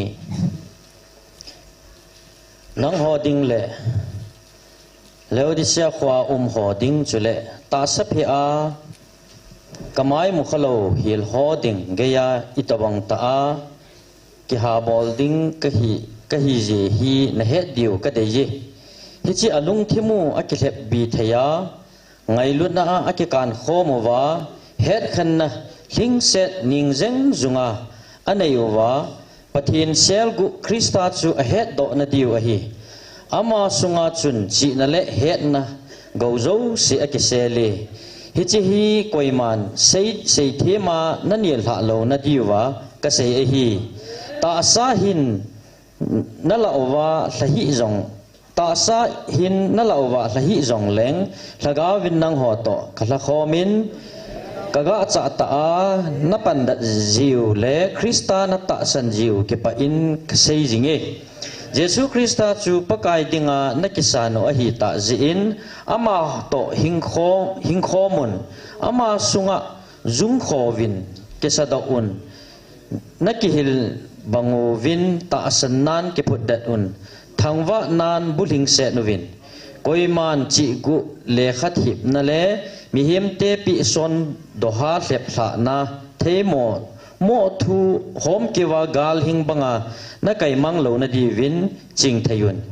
hi chu van noi le se chon dan dung zui bo a hin Krista ha to bang a hi pui aji chu Krista sung ata sa sunga chu pathin apathin hi na cham kim so a pan sa hin vai pu thu nei na zo se luchang Krista to na hin khom ting ule nang ho jong cham kim ji na hi we ama sunga chu nang ho khutna kitan hilo chep tan na hi win ta sa phe pu ta sa chu pun si se la banga na payuwa Krista dinga chep kitan na hi tawe jena mitile baptize na chanuwa chu ama to kivui tha na hitawin pathinin ama chu thina thodo kit hichi tho kit na chu ta sanjala ama to tho khom kit na hitawe nang ho chu chon se na thisa na ta sa pheu jong cheptan lo na hiwin pathinin Krista to na cho hing khomowa I chon se na zo siu angai dam so hitai ei do da lowa pang khuna kisun kihilna thung pi dan thu chu Kristan anoi manga hi chu asung musu asum mangso in thing pela khet be tai Kristan vai pu thu nei na zo se a ho la so in ata sa chun abon chan a zo so in kichen ta in aphung zale chutia hi ji chun koiman an ne thu don thei thu ku thu dol hlatha nit dol ham le chol do ni khu thu dol hamin na chung thu khol da hen hi chang si chu ahung lung ding thil ho lima hin ata sata be chu Krista a zo a hi bove them gau thil mu bang mu kisa a ale lama ki cho nem sa van tir ho chu pau chibei bo no mi koi macha na san diu ki pa man chu la mang sa hi helun hitabang mi ho hi mi him lunggel lam jing agel ji uvin hui lo mang thei bep a hiwe ama ho chu ata sa pumpi pathin thil gun banga a khan to na dinga tu goma kilmat su guchin thagui chengsi ki gop su na alu chang chu to ki mat lo a hitai wa noi le sit bulpi lagao ho ako na on thol na dia Krista to ki khom na hi ta ule ibola le si ki hil na thung pia pansa a hingding gwa na hi vem tham hi in tep hi in tong kha hi in ki ti ho chu hi chang hi akiman cha ting mang tha ji thil ho chu asei do na hi abon cha hi mi him thu pi le thu hil jing a hi bove hi chi ho hin ki eng bol a ho gut na le ki chon nem sa chule ta sa tiba eng tima kitim na zalin chi na gong apun ahin la tiba ho kitim na dinga imacha phachum lo hil ahi bove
nang ho ka thon pi na le ka pi na he chi ka thu changa ka ho pi na he bawe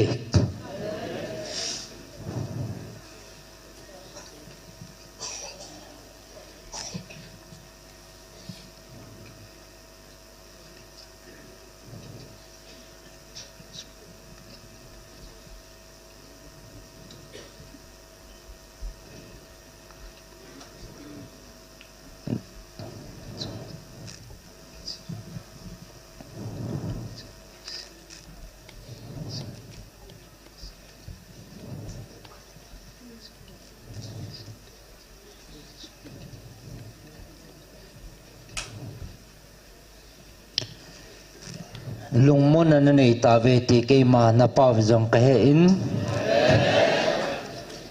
na chung wa ka ki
lung mon na nei o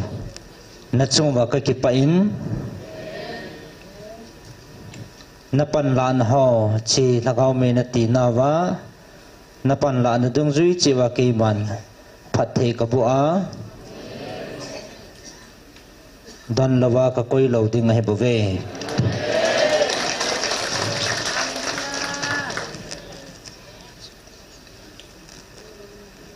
ahin nang ho na chung wa ka ki tip na ipi thon khan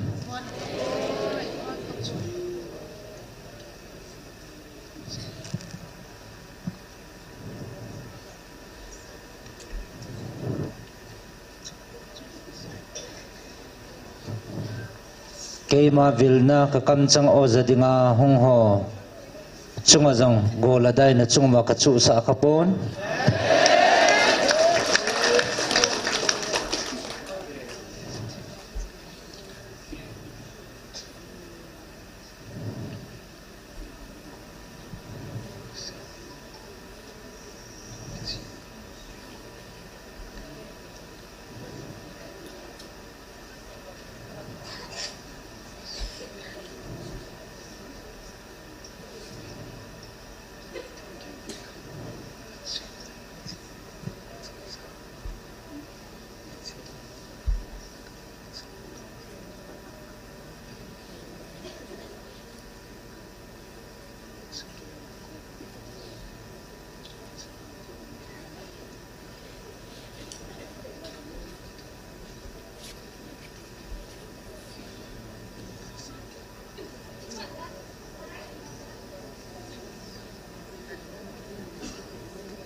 na say pi vinge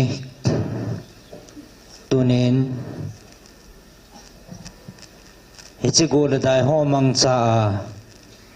nang ho supoi tingin van til kilo eng si ho akipanin ahin hichu ke ma henga phalna ahong thu mo hin nata san ti layo hene ke man wang phal pi ponge hen la nata san dat now le phat chit na tingin ke man kana phal pi in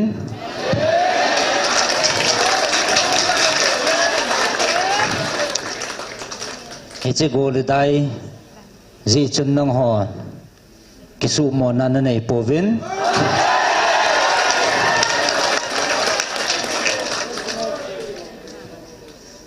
kisu dat na le kisu hat zo che nan na mang tavin nata san nau phat chit na dinga keman kapal pi chu keman kamuchin tan na chungwa ka ki pa e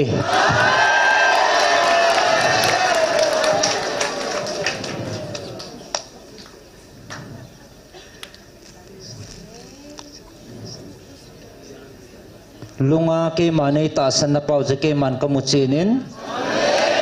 hichi ja je keman kapal pi he bove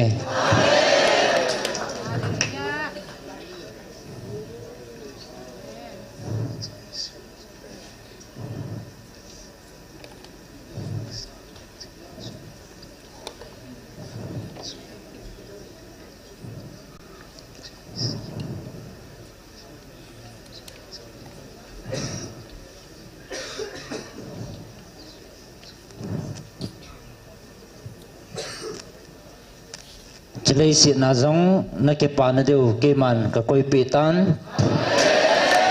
chilai si go helova tun so na ke pa na deu na chung wa ke pa na tu ke man ka koi pi ta ve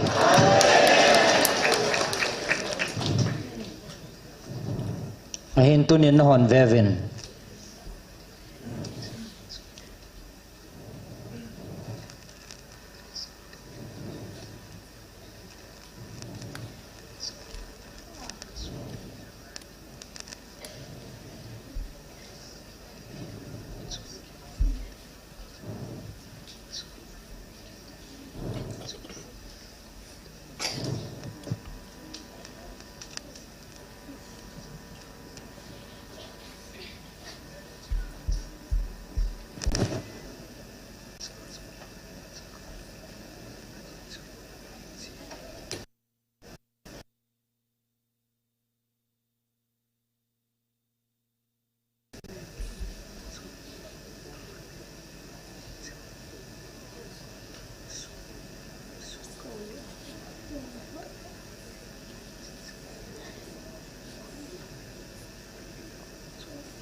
kangai lut ka chate nang ho dingin ke mana phat phat chan thiliza kai ka su tu pi jingin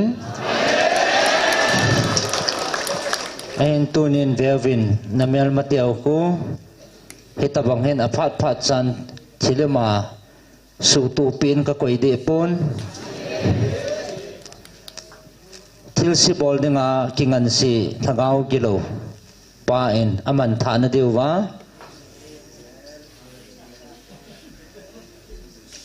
gola dai ho jong mang cha a chung wa su gim na le buina asu sa jinga hetai na hon bang ke akuna lungmon na le ke pana na nei zo ta ve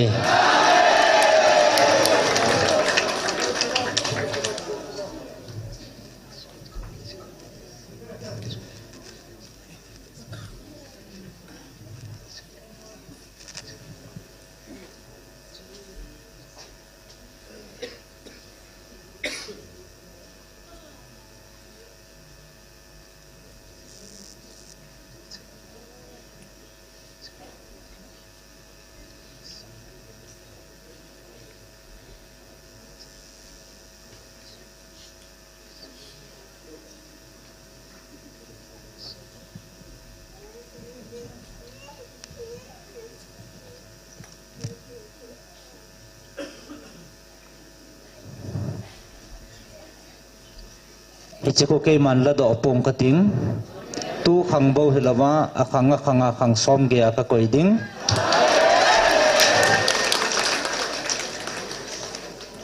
aji chu ke ma lung to a ke ma dei lama hong khei thei na diwa milim sim thu pathin dang ho le doi la ai ho mang cha a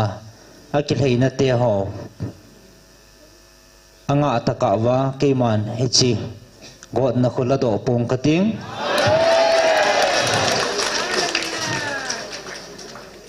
kasu pung be zo ding hi keima in hol wa keima ang kisia ahin bel pha no labo kasu tang ding hi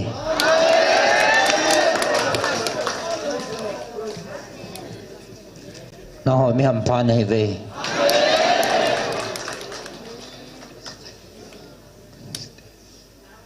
kaumpia kathan pi jing katha chate ni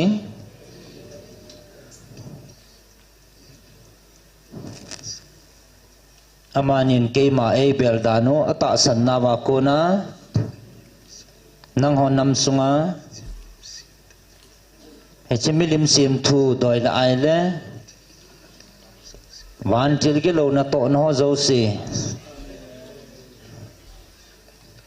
su manga uma hetai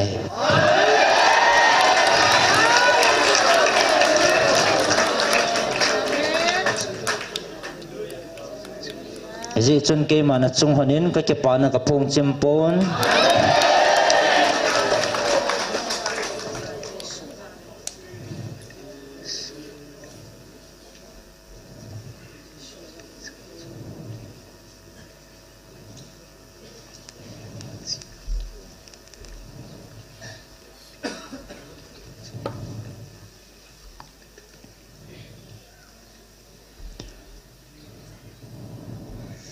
aji chu mel mapa na to na kido pi jinga pan la jing chu ke malung lam hen koi hile achi na mangcha ke ma e hol hon wang e mu thei pon te aji chu ke ma thagau ka hin e ho chun thuta le thagawa e ho ding ai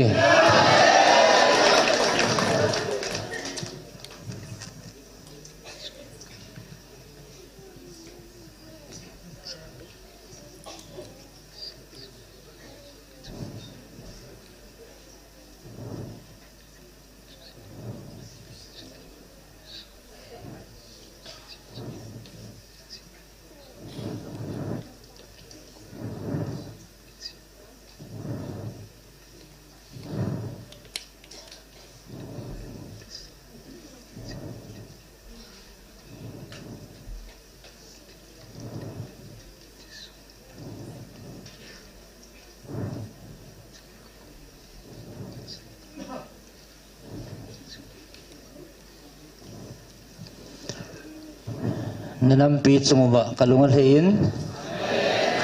chi kalung hei na sanga chungnung zo chu kalha chate ni chunga kalung hei na chungnung in aji chu kathu hin na thu ta din pia thagau gilo eng se ho kidin te pia tagal sa jingai hanin tunin hichi thanei na achung hana keiman ka koya hin tunin achung hana thanei na chan nga in ka koi be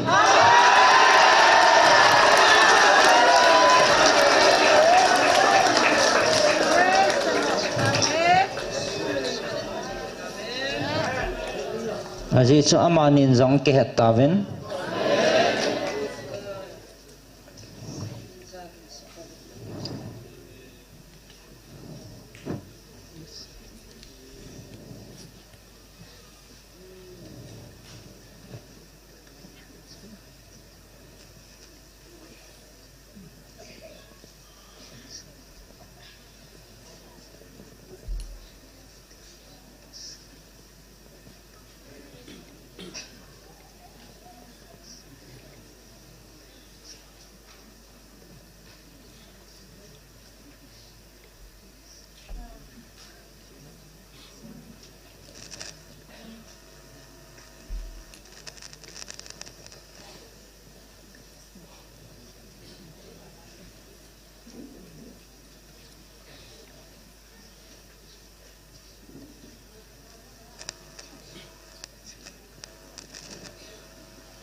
vantil dang hon kana koi pia kakal anasat hon lai ni ko ho keman kahajingin kakal hinsa pehanin tunin gal hatpin kavantil Michael kakoy pihantan amanin zong akihetan kavantil mun tuma kana koy chu mun ngain kabeta na he ise Michael thanei na chu vantil gilo ho chungkiu hitalovin mihing mi phalo thil subol thei ho chunga thanei na zong kapi tha ahitai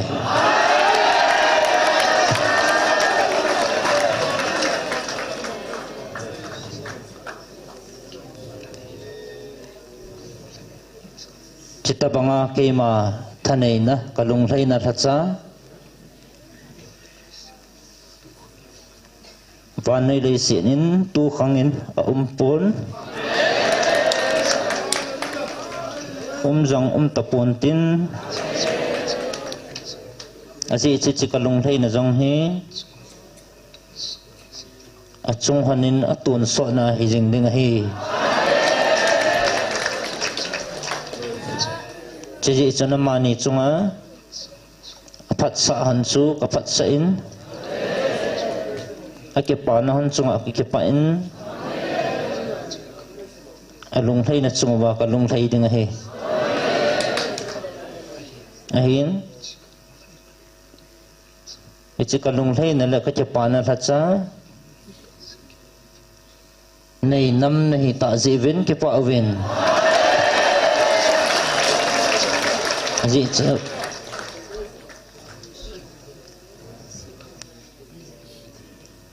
aji chun ho nam chunga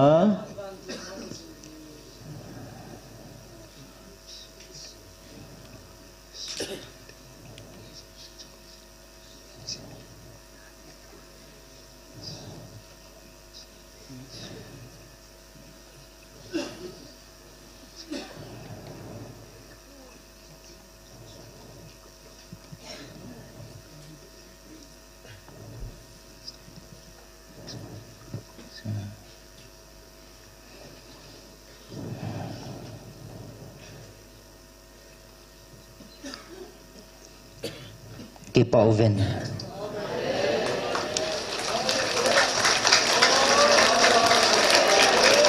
aji chno nam mi te chunga vantil gilo hon thanei na anei te ho sumang theina tha hichigu chehlova mihing te mi phalo namdang te akuna sugam na ding le aphalo ho akuna ven do theina tha jong amanya kuna kapi histabang tha nei nam mi te nahi ta jiven ke pauven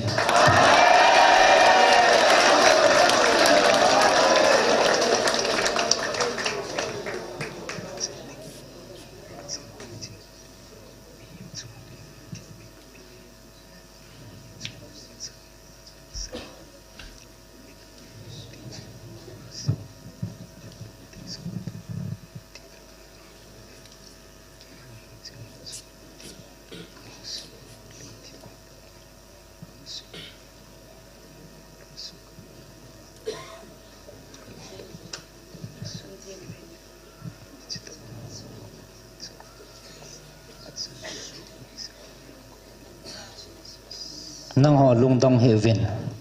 namdang chungayong thanei ta au me tin lungdong jong nau mevin keima lungsung lang vepa na pathino kahin keiman ka hesu e ichi thanei nahi keiman kalung na changdinga lom kati ya changahin no ho lungsu to in boy hevin na bui nau na lung thimo ke man ka he lung sung lang ve pa ke ma ka hin khat ka het ta banga na pum pi wa ka he na hi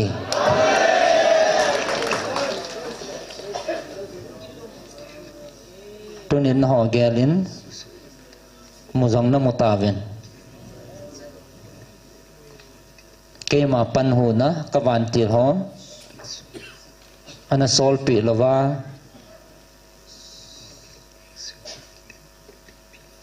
thagau gilo ho ana ki din te pi lai ni kho chu ana geloven he chalai chon ke man van til kha cha kana koi pi pon ata san na wa ke man patip nan kana din sawin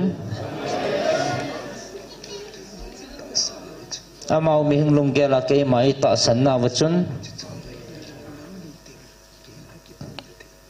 he chi chana hi na ho nam mi te le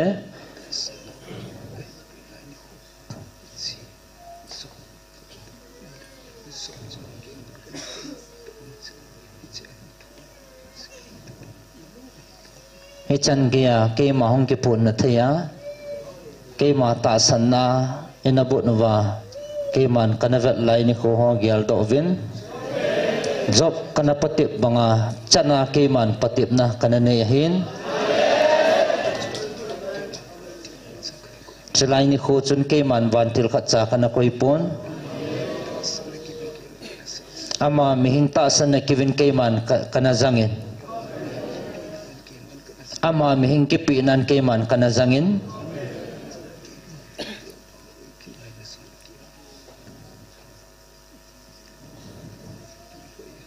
amahon ke ma ei bel naw le akepi na wa chun ke man kana pui hojin ahin tunin wang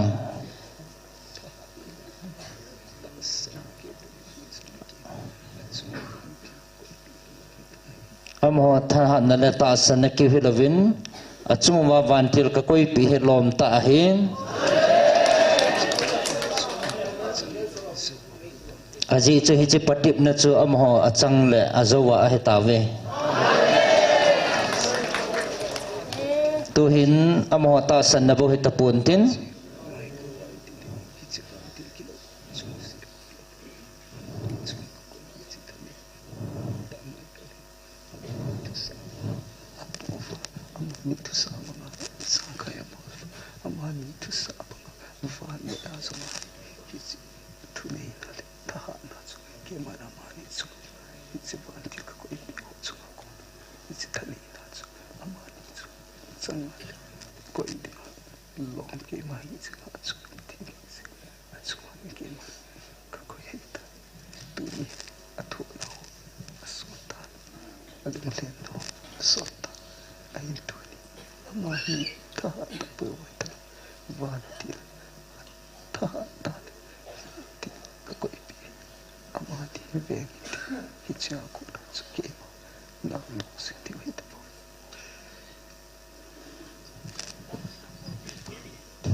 tunin amani ta san na wang amani ta san na bo hetalovin van til hat ta ke man ka koi pe hetan mani ta san na bo wa na tong hetalovin van tha na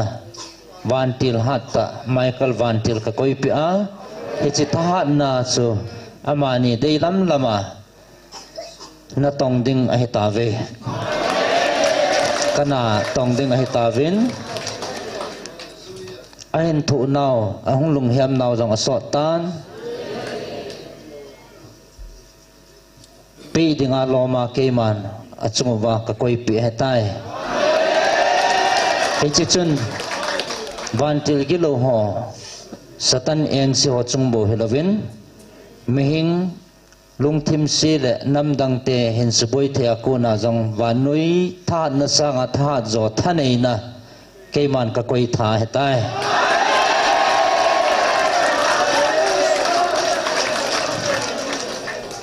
nahon anangai tovin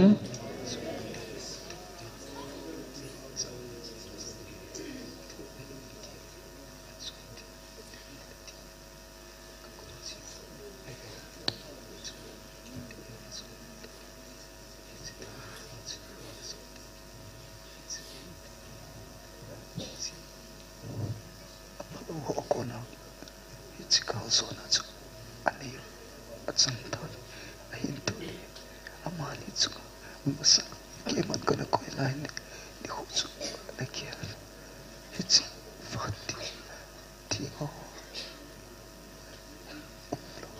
hichi fati ti ho kana pilo na ni hu ahin to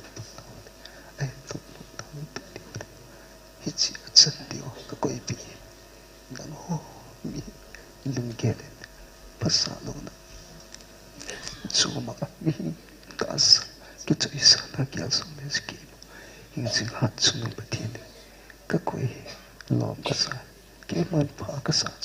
koi man phel put ke man ka nam na koi man su ke ti put ke man ka pasana ka lung lai mi chu ka koi tu ke ba ka lung lai aji cha chan de ba lom chu ki man ka pi ai ta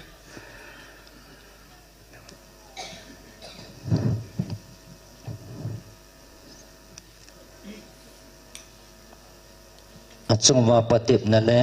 thu na kapi ho tunin apal gal kai ta vin patip na keman ka koi ngai pon hin la achung hona ka koi patip na le thu gim na te ho tunin apal gal kai ta vin hichi apal gal kai wa achan di wa lom keman ka koi pi chu apal gal kai ta vin achan di wa loma pha ka sa chu keman ka koi pi hin chang dinga loma keman ka koi chu chang heta ve chu nang ho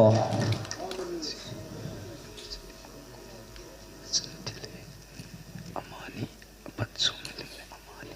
ka choi sa na linga keman ka pi amani lung tin via hinjing hat sunu na patin keman pi te hi keman ka pi David in hovel keman ko le thanum na le kimel man pi na lung chang pi ach ko hi ama chapala ko na chapi keman ama nga sa pi le aveng de ka ko ichi pai ka ta nei na ko na chuting na me bo tu ni ichi ka so na pe pa chu keman ama ya ko na chu na nam kyu lo ba no ya chu ichi van dil ki lo ta nei na le mi ama lung ki pu pa lo ki so na ta chu ki lo de na ka ko van dil ka ko chu ama ni chu ki pa ka ko pi hichi thanei na hi amani ki choi sang na ding le ki sa na dinga keman ka pi he pon David thusim chu vevin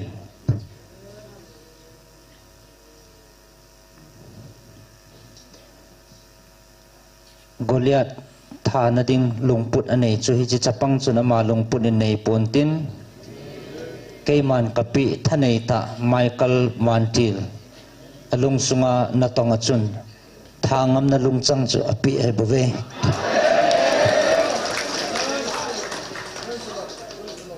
hichi thanei na chu keman tunia amani kapi he tai hichun na kiu hilovin Wantil ke lo ho kiu hilovin mehing lunggel phalo thil singai tu ho thazo na thei tha cha he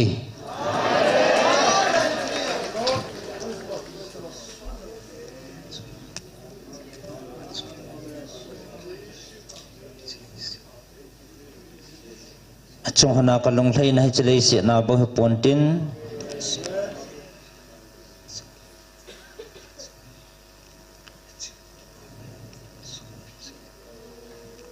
achung hana ka long thlei na hi chlei se na bo pontin atun so na ka cha le ka tha cha he han ding he ahin iti ham pha na hi tavam no nam mi te chunga hi chi ham phat na hi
nó nằm mi tê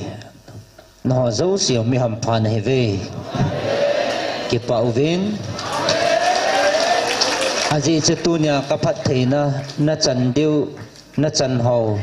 na sim ho le na gel do ho na gel ho hi ke man ka tip pi le ka phat theina to te kon hoi hai poi na chan diu to te kon hoi hai poi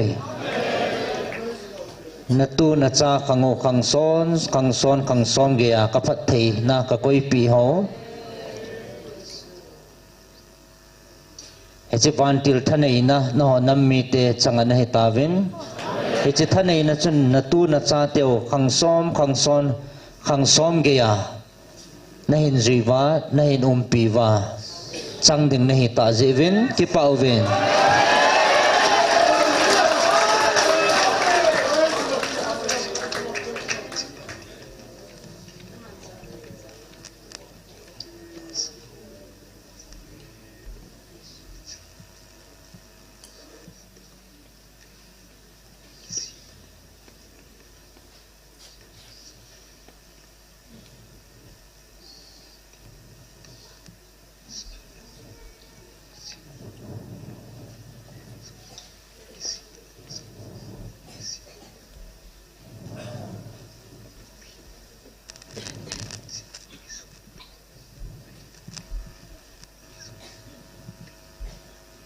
hi chi phat theina thu ka phun lai ta in chalai muna a hen be hola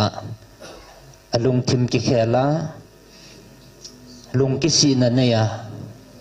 ngai dam ki thum nom jong au me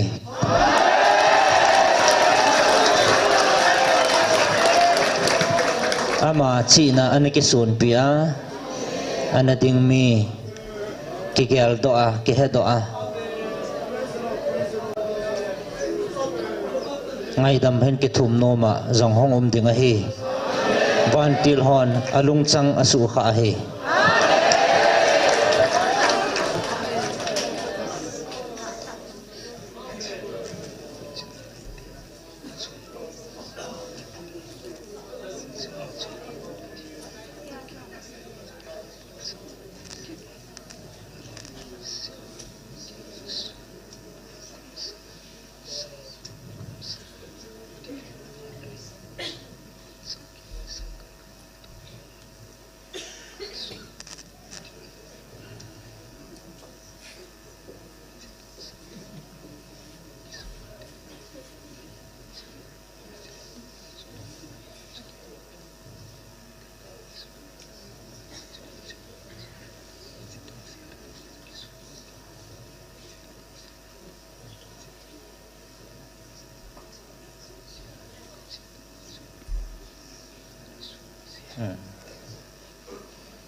Imazau sin thak na neya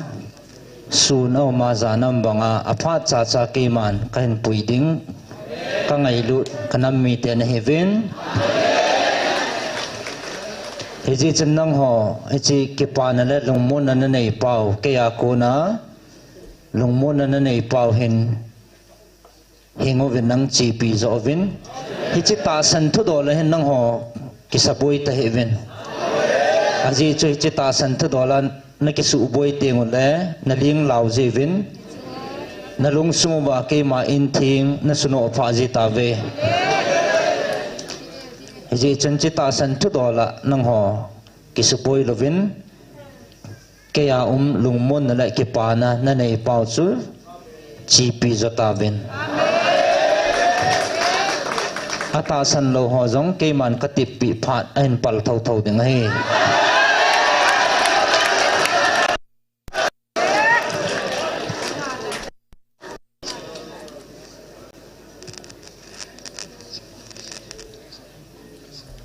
tuni kam changa ta sa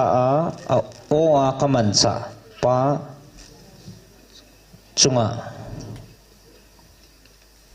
ham phat nahi iti ham phat na ham pha ham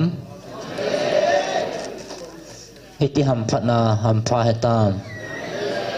ahi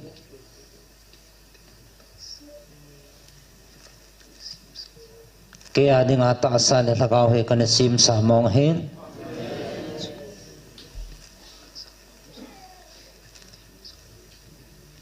hamphat su ama di nga asan lom zong ahin ahi di zong ahi ahi ding zong ahi ahi ding zong ahi ding mong zong ahi ahin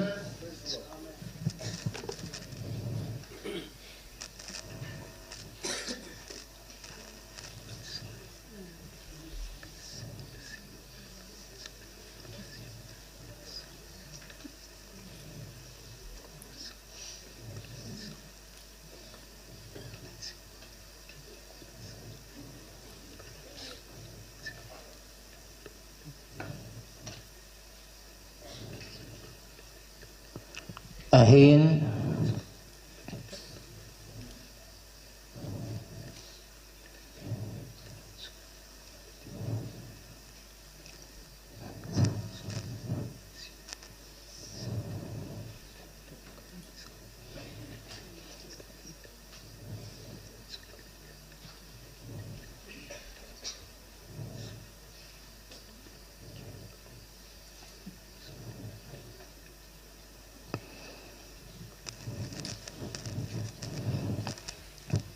Icitasan hagaw keman kaman sa nga kanasimahin iti hama hampa hetam ahin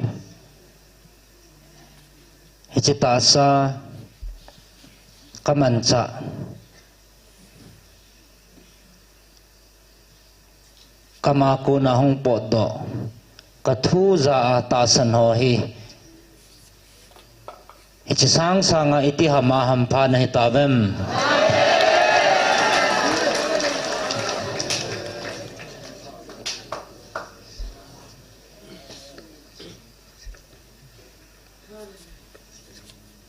Ichi ka thu phong do ni nga kamansa kao za ho ka thu phong do ni nga kamansa kao za ho kamansa ho iti hama hampa na hitavem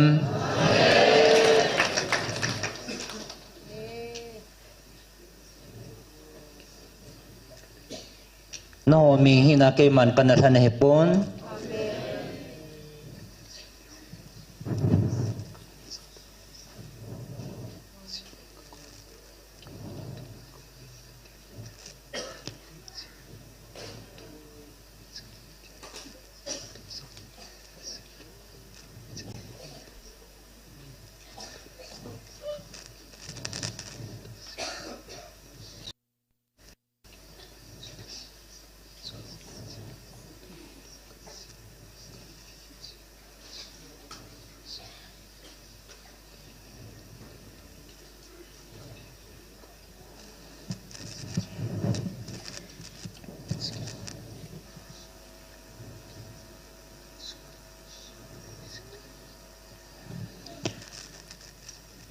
ichi kam thi nga hung po do ka thu sei phong dinga kaman cha ho iti hamphat na hitabam kay man no ming hina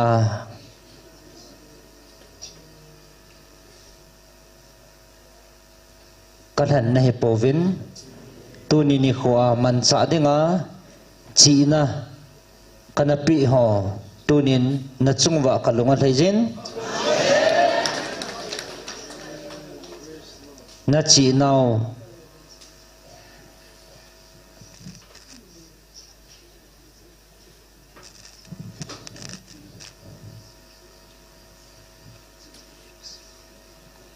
cái mà na chỉ nào muốn thu mà các coi bé các bị bé nhưng này về aji cho cái mà thôi chẳng á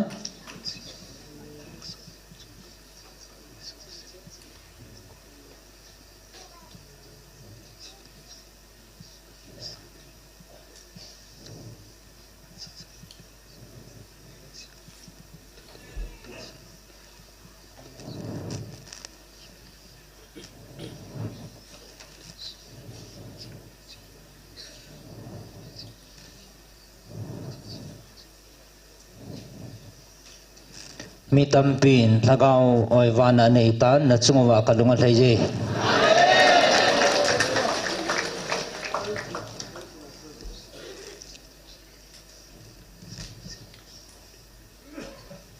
tunyong hi chikapi ako na hi mi tampin hi chi hin na chonei bewa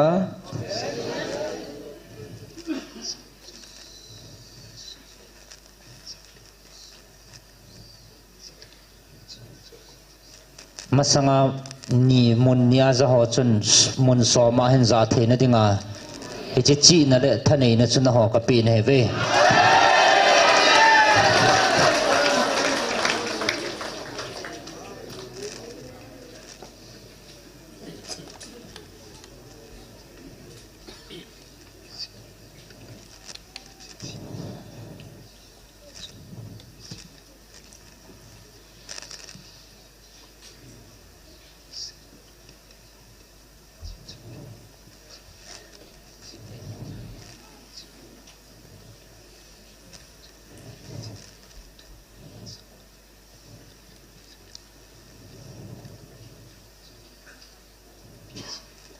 aji chu hi chike man kapi chi na ko na hello chun ka thu thing hin na thu hi ai na banga apon do thei lo dinga hi ti chu van noi kapi ka thwa jong kana koi sa hetai hi chi na chu ke man kapi ne hi ve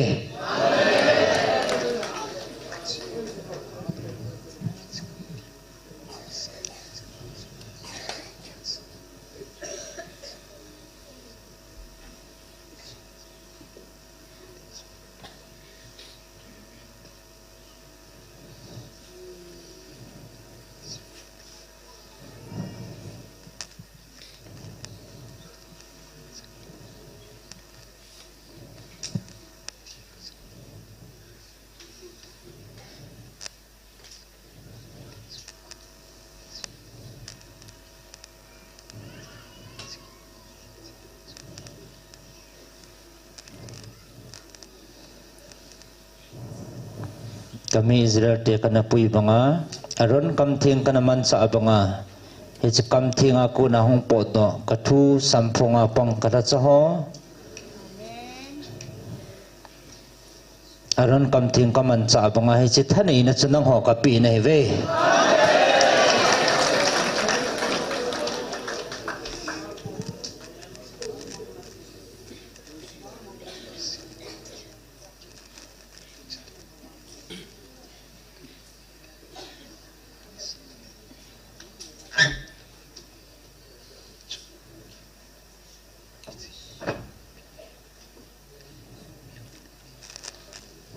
vanoi le si na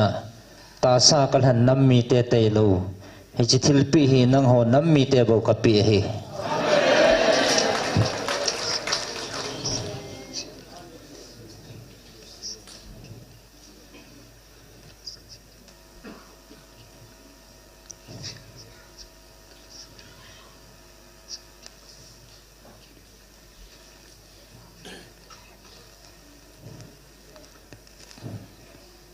hi chi kapi ho hi ta sa ko he pun kala chate ni kapi van go kapi cho hi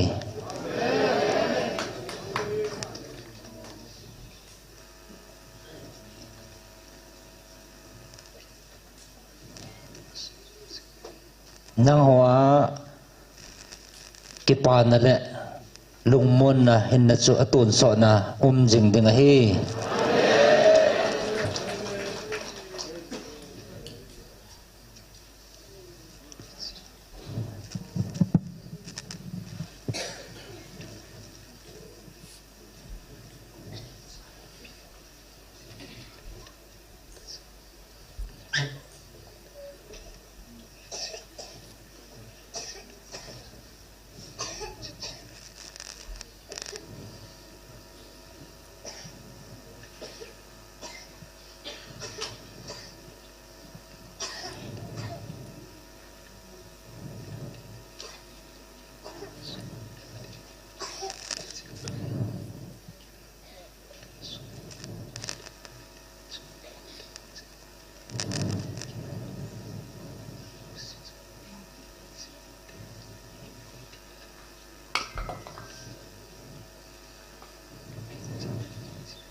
cầm thi nga cô na hung bộ đọ cả thu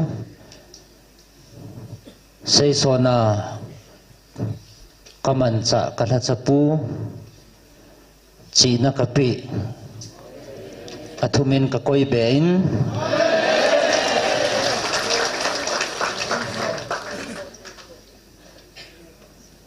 lakaw mang thai ho kang sunga ain puilu jinga ain pui be jing theina dinga achan dinga lom keman ka koi pi achunga kapi hi achithil pi thanai na hi mosi kanapi thilpi chahin chon nyam na le vai hom thiam na jong ahin mi te pui hoya kang sung an hlut jing theina dinga thanai na thilpi achan dinga lom kapi hi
aming longgel ho akunen keman hichi achan dinga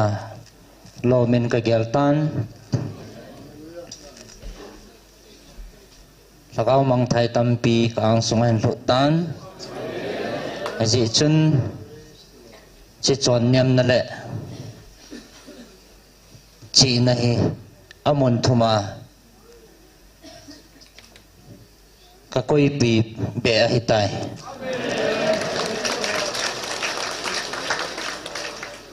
chỉ là để vai hòm thêm nữa lệ chỉ chọn nhầm là lẽ vai hòm thêm là chỉ là chọn nhầm là hết amun thuma cái mà nó chung cái quỷ bể bể hết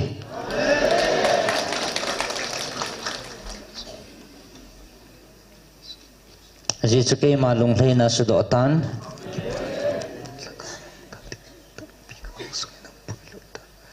cái mà cái pa na lagaw mong thai tampi kang sungay na lutan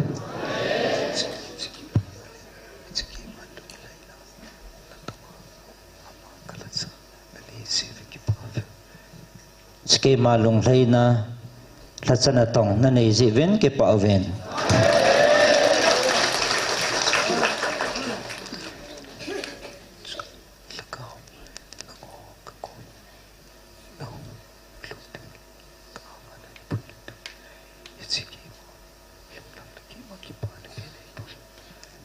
aji chu ke man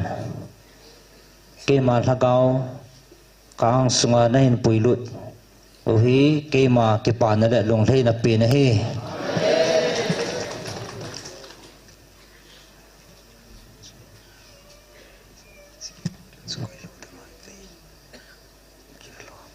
a hian ke man tu ne na ho chungai chi ke pa na chu koi lo dinga nei gel ham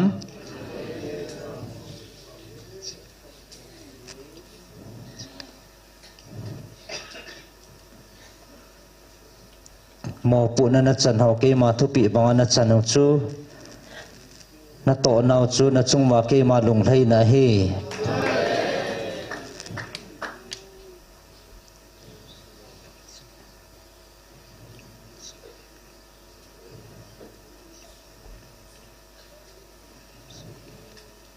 kalha cho le kang sung hin bela na ho mi thia ko na he ke man nam piu katun do a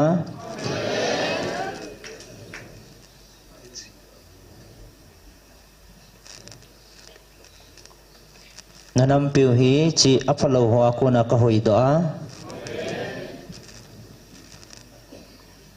apalo ho na to na ko na ka hoi do a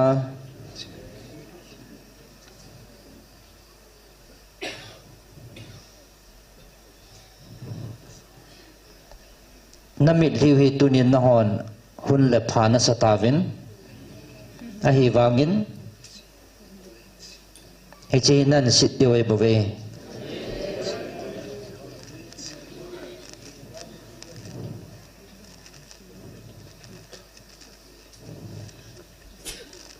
na ke pani ni khole chi namit liu hi nan te ka thei lo dio he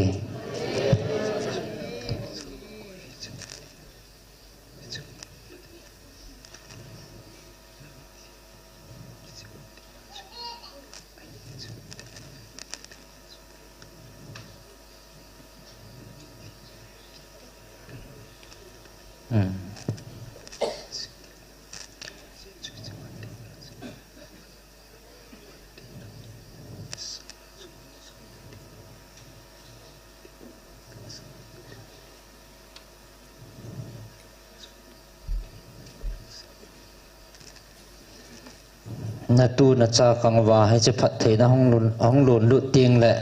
tu nya na mit liu na sian dong zui wa ke man ka hin te pi ding chin khu ting chele na hin sit dio hi he che ke pa na chu he che phat the na chu wa noi asa nga chung nung zo phat the na ho he ding a hi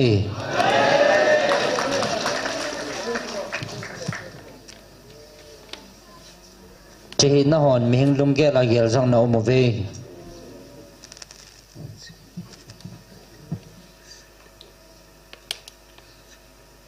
chỉ mình phát thấy na xây tổ ghé rằng nó một về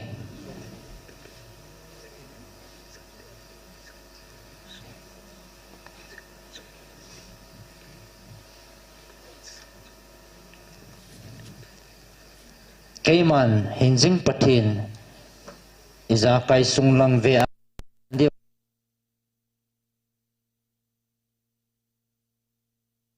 ove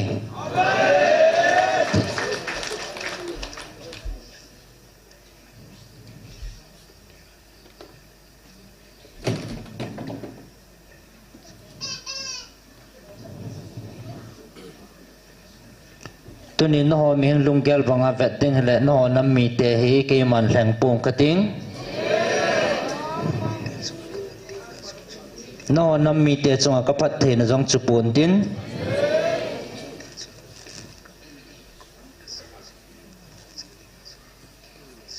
no nam mi te chunga ka vil naw le ka o na zau jong no nam mi te chunga chu dingin ke man phal pum ka te a hin nang ho lung ki si na ne ya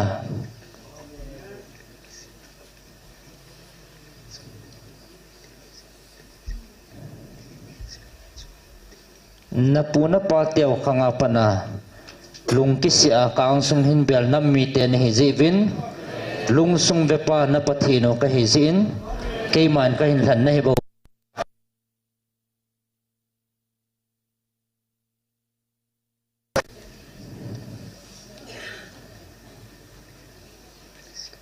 tunin nang ho wang nam ne ve na ki sim na layo ve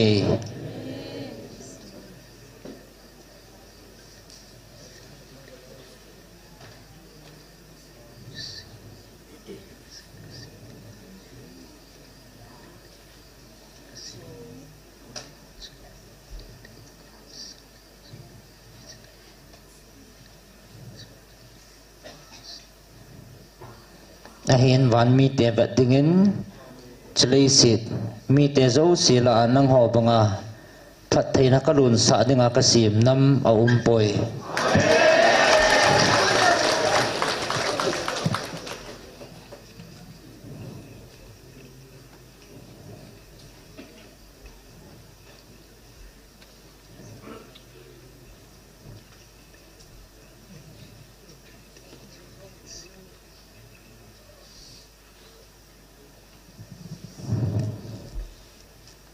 nang maho nam nyaw pinin na tigal na laivin wan mi te vat tinga pathinin angay lut nam lin pin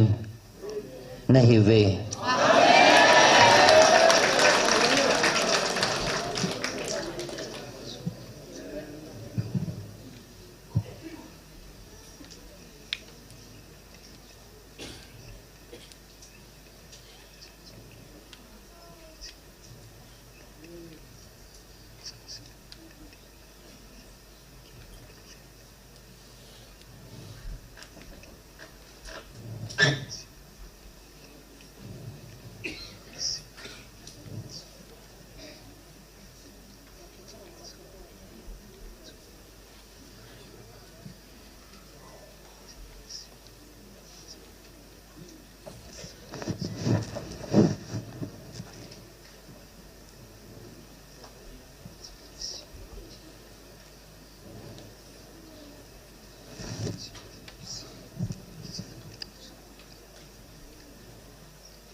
nang maho mihing lunggel mit banin nam nyaw pin le nam rom pin na tigal vin kay ma mit vat le van mi te vat dingen wang nam lin pin le atam pinin kamovin aji chu lungkis a kang sung hin bela van mi te le kay ma mit vat na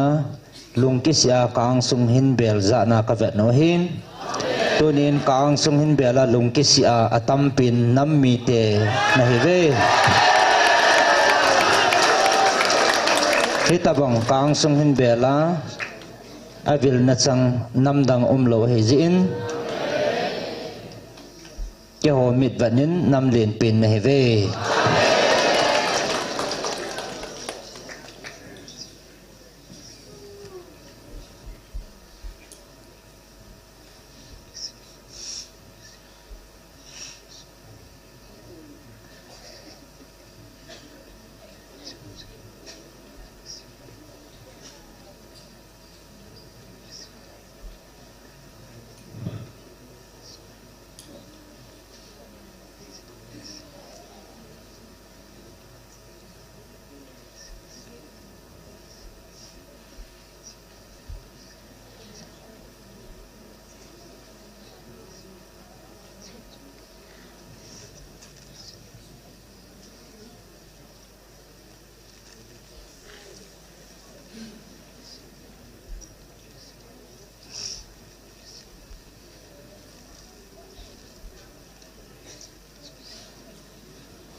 Kaiman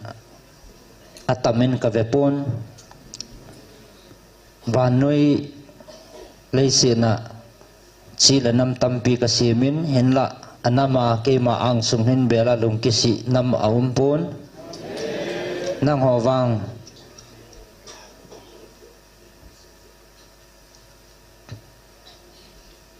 tilsim ho kisim masapa na kadayhan nam mite na hizivin na puna pa kang wapanin lungkisi lungput puin kang sumnahin belvin ami zanen kaiman kasimpon lungkisi lungput pua zana kaiman kasima kavet na hebave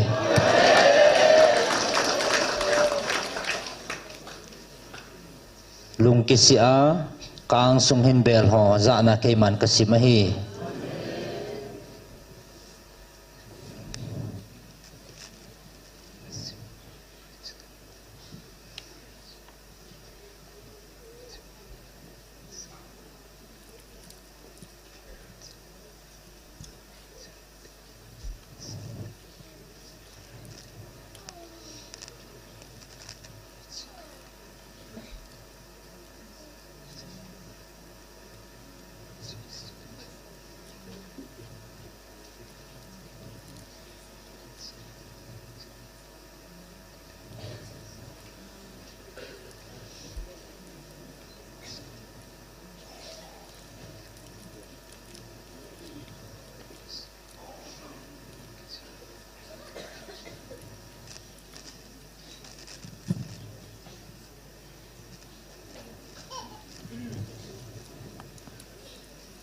tasa kanam deihan kami Israel te ahin thagawa kanam deihan nang hon nakihet povin aji chu lungkisia ke maang sung na hin belwa kao tasana namit hisian na ho ke man kasima kalung thai na chu ke man kasima hi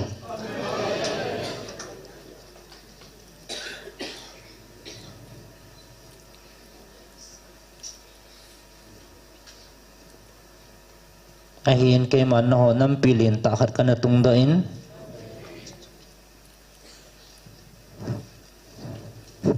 ke man ami le anama thang lovin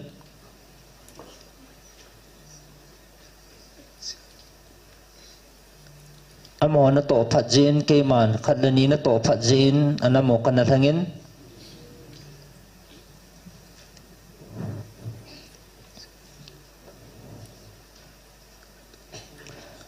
khatlani na to phat jin ke man anamo kana tungin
apu apa teo khatlani kita nazalan ke man namlin takhat kana tungdo nai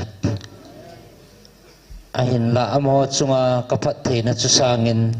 no nammi te kaphat the na chunguwa ka koi ale thumena tamzon kahin tunding na hevin hichichu na hin nai pantave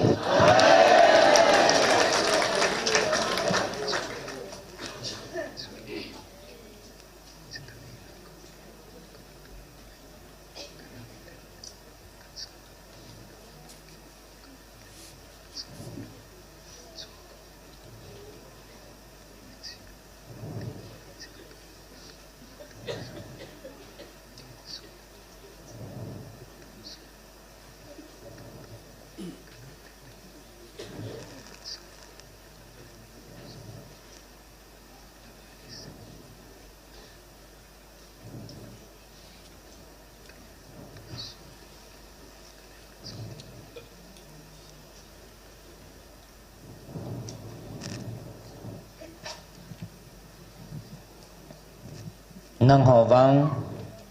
thagawa kanam le kacha na hevin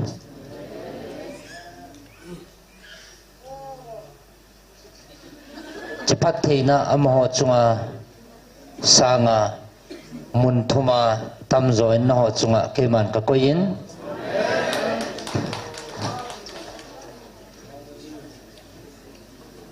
nahin nai pantave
nahon na nay pantavin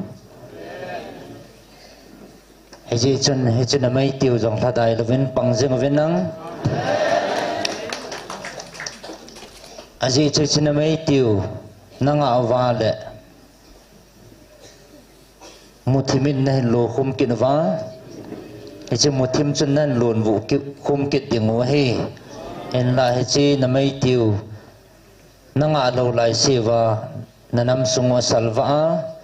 no nam ki hilowa van noi salva theiding mai ti nei ve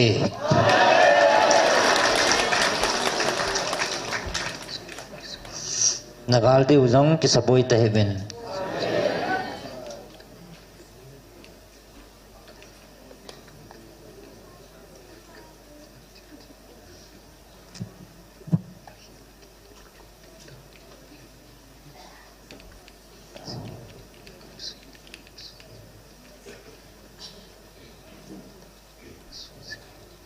thanai pin ngal hat pin Michael Vantel ka koi pivin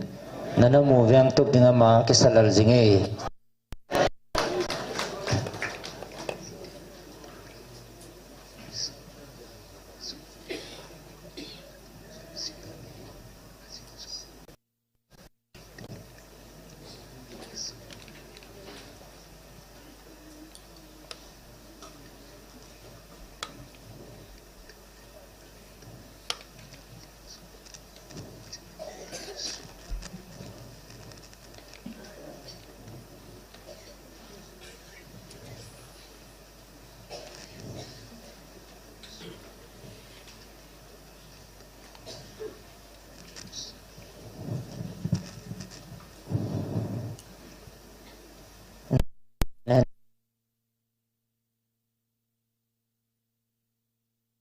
ke man katundo sa hetai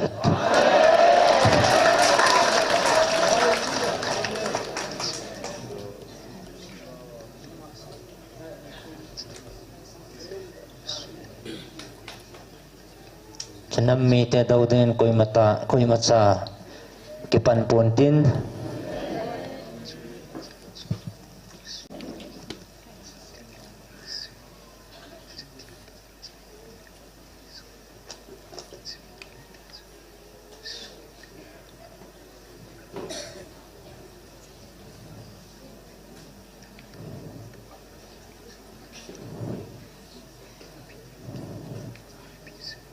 van til gilo hon khat to hin til do jang le chi kidin te pi dinga chu nam hata ke man ka koi pi nei ve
nagalmi te jivin lungjit na jong na nei tapove achung wa him le thala gal do din jong kisaboi ta hivin izinam tile gal hat ta Michael Vantel ke man ka koi pivin kisanga cha mozo lungjin na le he sunan abo mo hetan amo le mo ka ki ho tu mo na le boina lungjing ai tapove ke ma thuti mo khat sa thon ponte kana sei sa hi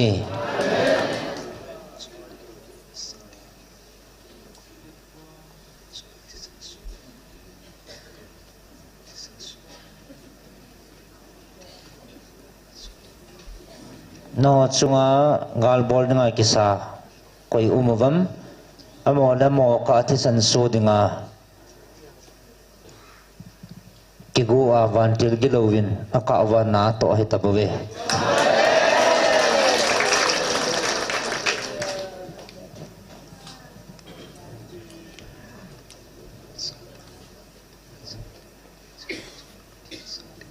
no wang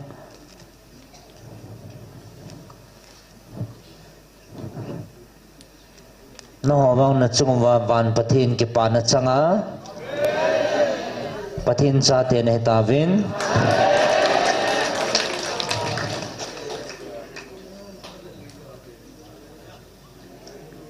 ti amol na ho ti ka kai man ka khanda ding ham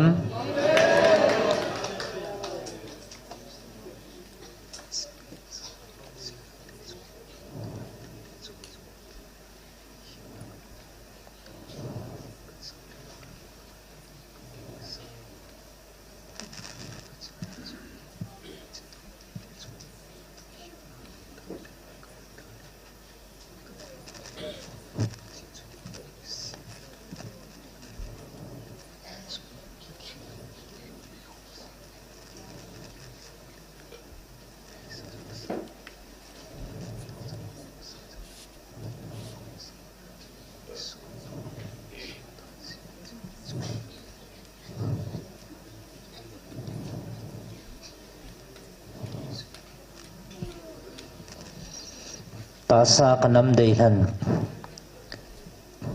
kami Israel te to namdang te ka azong kihit na ka koi thia le ka ngai lut ka cha te kanam deilan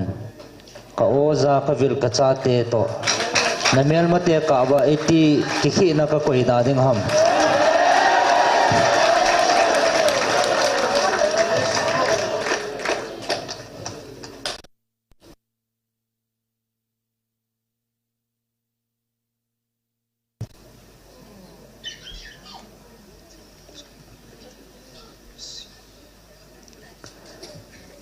keima hengjing hat chunu na pathino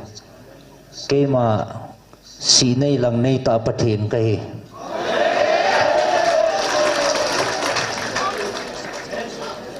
ei kho sa chana chu keiman ka kho sa ding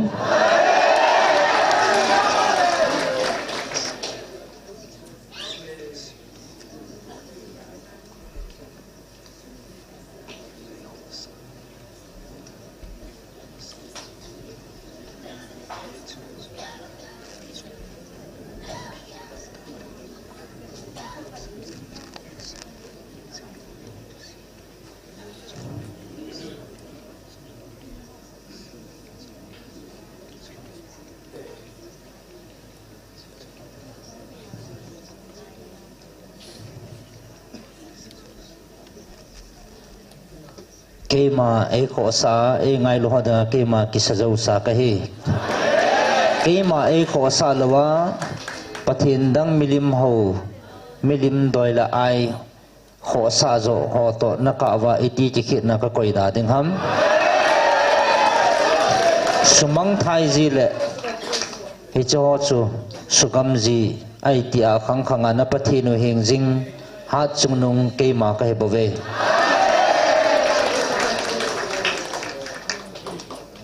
hicha ko nin jong ata le hem na hon he khan thei ta benate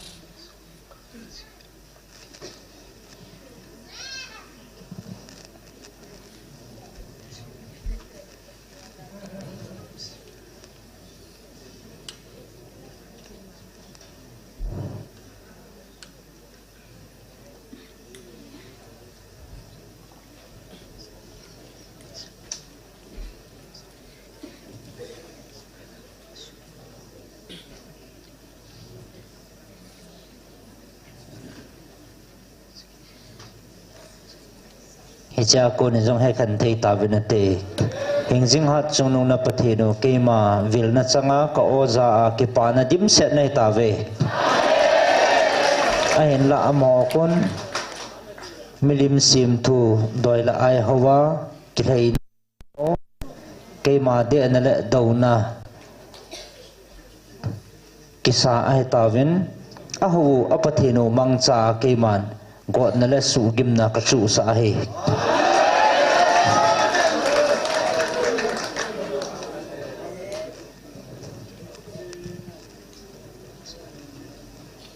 ke ma abel ka cha te na ho mi ham pha nei ve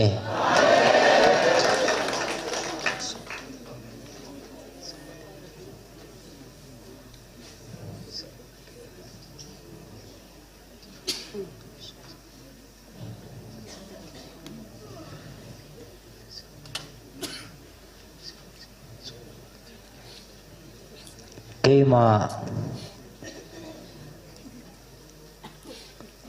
atila pana kiti ke ma ngai lut na dim ngai lut na pui ngai lut na veng jing hing jing ha chung na pathi no kai bo ve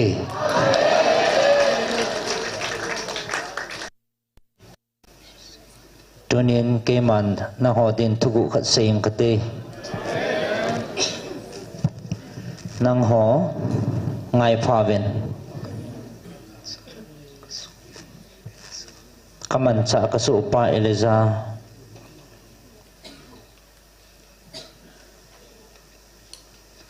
ama hin ko tunin hon gelvin achang kiu se ake man ka din pia ahin he chi baal thim gao ho doi thu manga ma hina ki sung ho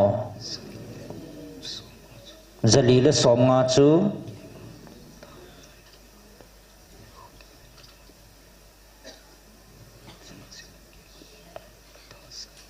ke ma tha namang chan ke man achang chi vin ka tha sa in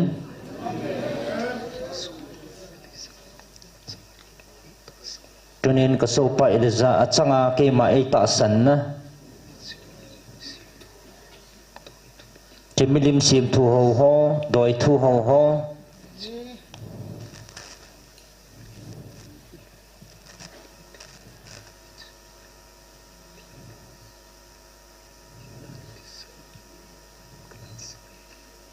hi chi thim pu hen na le thi san lung kala sa hele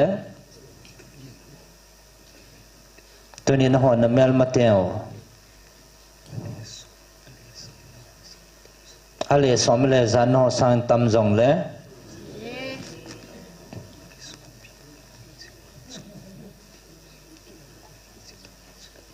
na hon na ki sun tu ke ma hing jing na patheno ke ma tha na ko na chu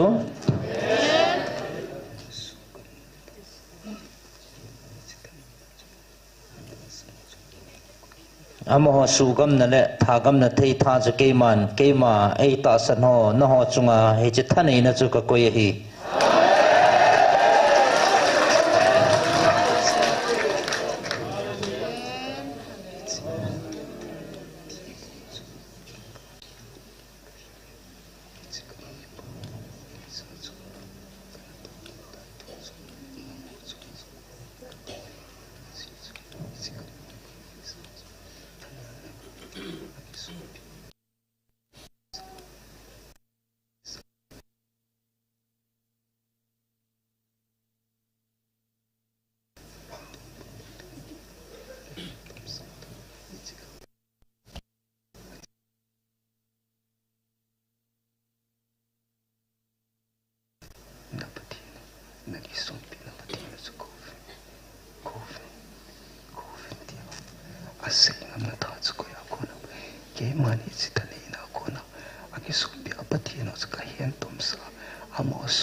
nang ho sumang ting ko sum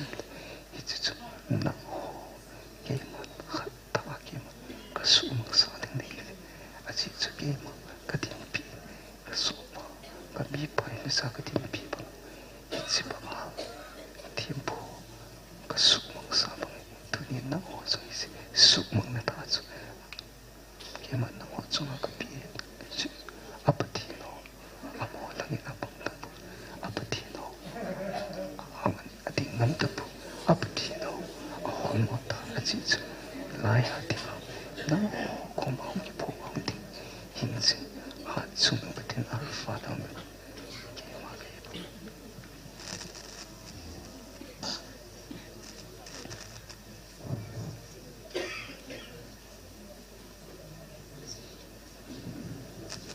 thêm po hậu lệ thêm gạo hậu cái mà thân này na mang cha cái số eliza cái hẹn tụm xã chặt thì là wa ôm nó ngộ hết chín phạ na hang sân ta asap thì cầu thì hiến thì chỉ ta cái bằng chặt na cho cái màn cái bụi này về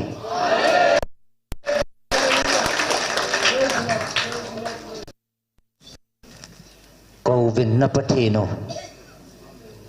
hoya hitam na patino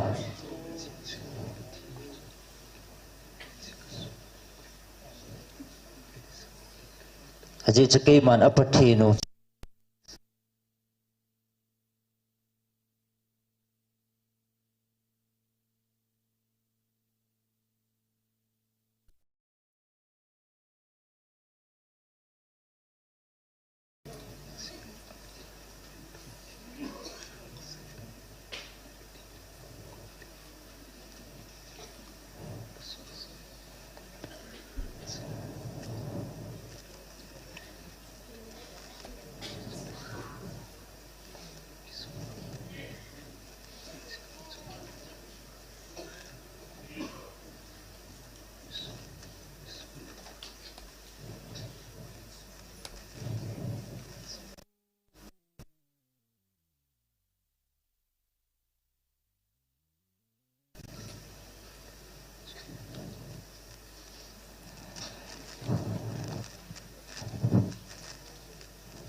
cái mà thân này na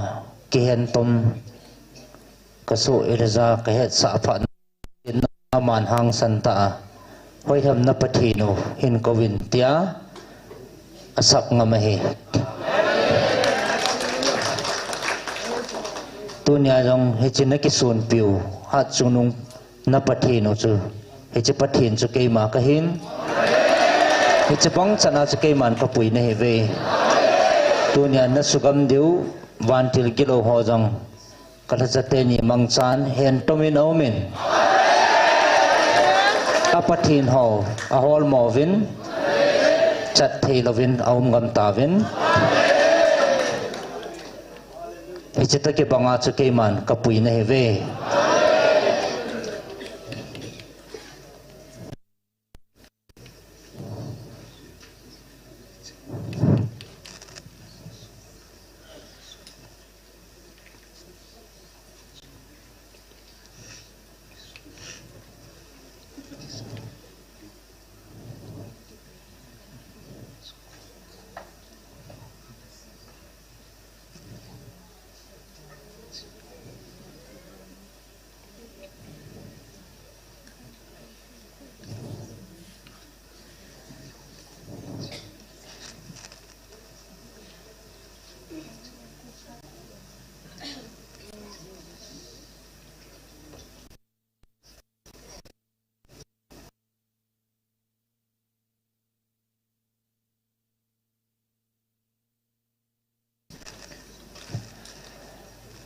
na ho chunga galbol dinga akigut chanwa hamsit na chungwa chuding he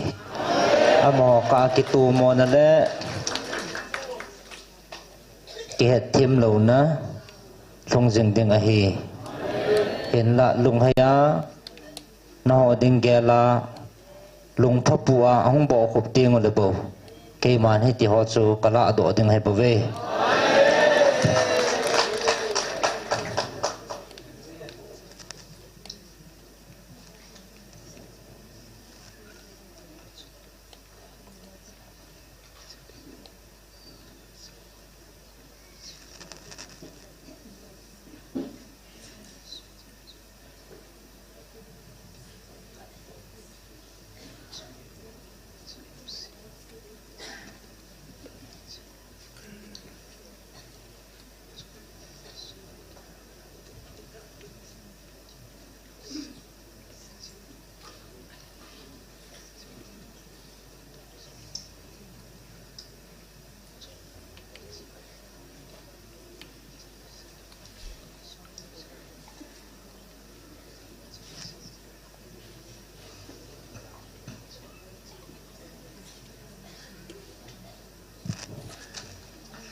at sunguwa lung kisi na anay takavin iti hamsit na okay man lado pong kating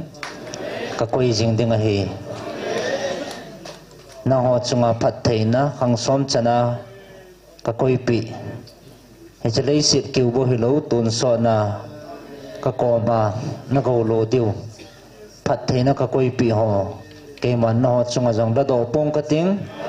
amo tsunga hamsit na kakoy ho lado pong eh lung kisi a tingu lebo kala do ding hi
no sunga jong atasan lohon in ber takava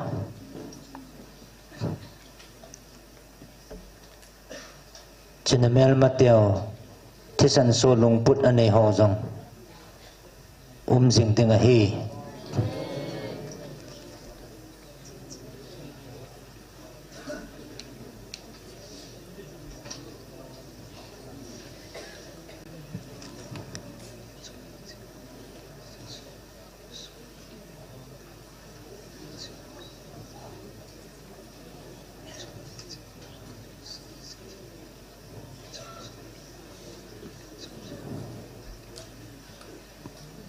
Namel mateo tsunga tisan su lungput aput na ho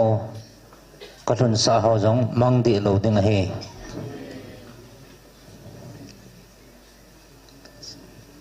ahin na ho tasan ho bang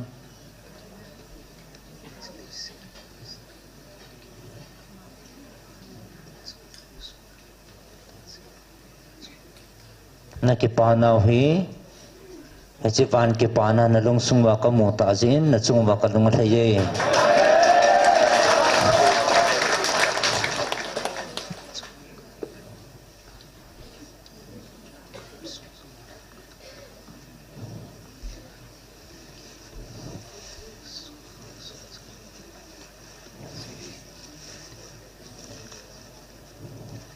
Ano may tiwa ko na namo yung katundo na tu na sao dong patay kalun sa ding he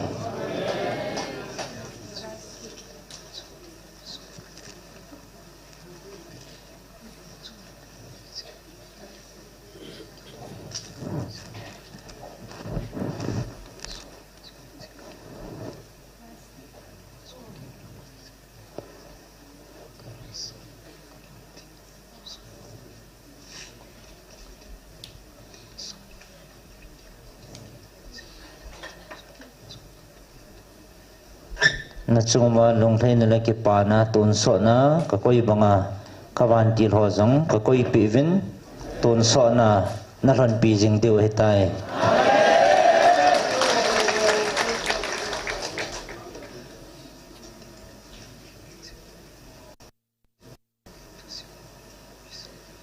na val deu le chivan nui thu simhoin ke saboi heaven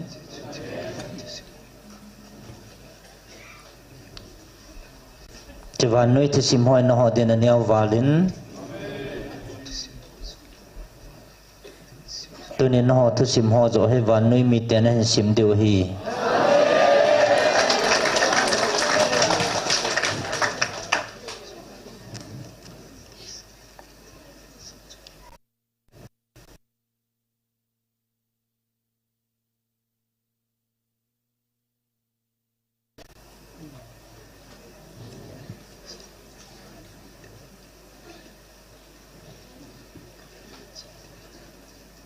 van noi mi te nan simwa ain het wa ain ke pa piu nam mi te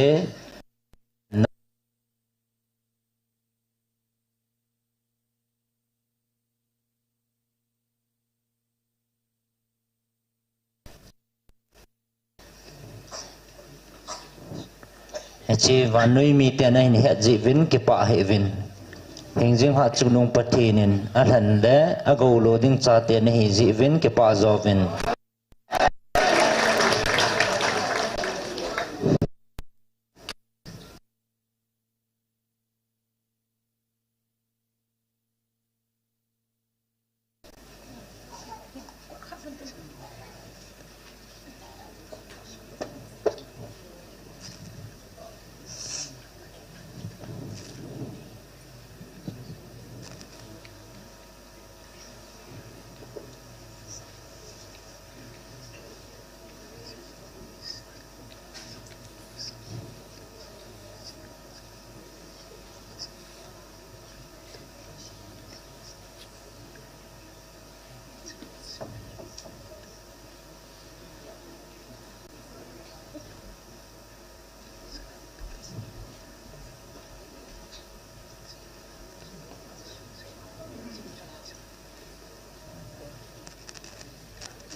Tangawa ke pana na nei ta zivin tu ni ni khu phan ho jong he na sit thei ta ve Japan nui le sit thil dang ho zo si sanga man tam zo phat na sit thei ta ve e chin ni khu le phan ho hi ni khu khat ting le nei rangai ni khu jong hongum ding a he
Tuni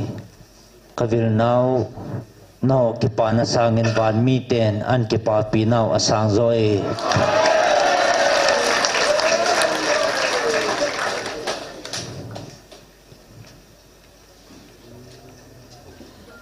ahin tuni ka hin vil na ni ko hi chini ko hi lo hele ni khudang jong sim pong ka te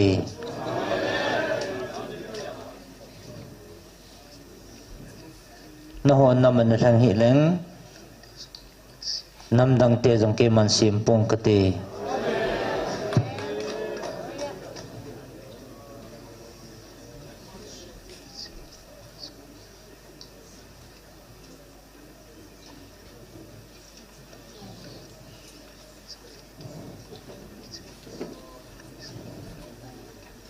Echine khuphat naman no jong hi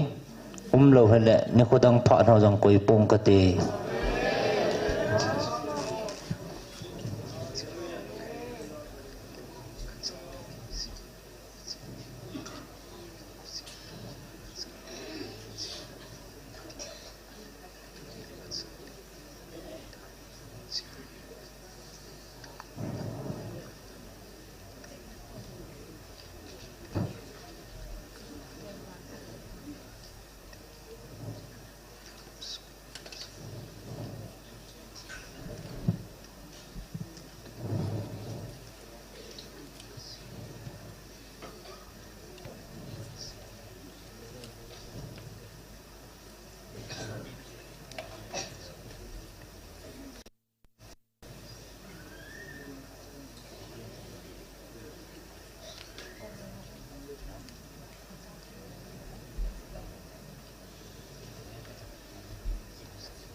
kanam dei han kacha te ni heu ophat chin na hi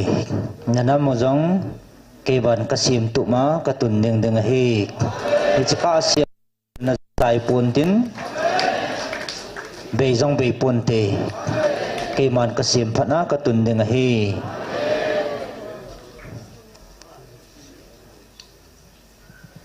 ke man na da la pu vinge kaum pi jing ding nei ve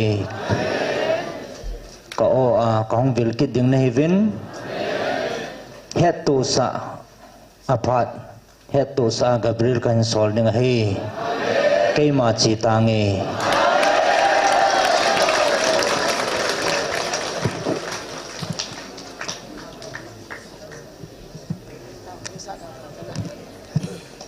Nge patheni vil na pungka li thing di cha ei ho pi vin la sa alu la ta khom na nei da ta tin jan jong khatan pathin ko ma ki pa thu se na taw na hin nei ka ting chu ki khan na hong hitan te lungil chen na ho hong ki king vinang taw te pakai ka ki pa ve he pa khanam pum pi vin ka ki pa ve pakai na o ka zawa no me ka ki pa ve nom ka sa ve pakai mi hi za ten thi sana nei ho pi naw ka ngai te yo kalungol hai pa ka ki pa ve nang ma lung hai na zong ha tuna nei ho pi naw ka nam suwa chi banga hong kya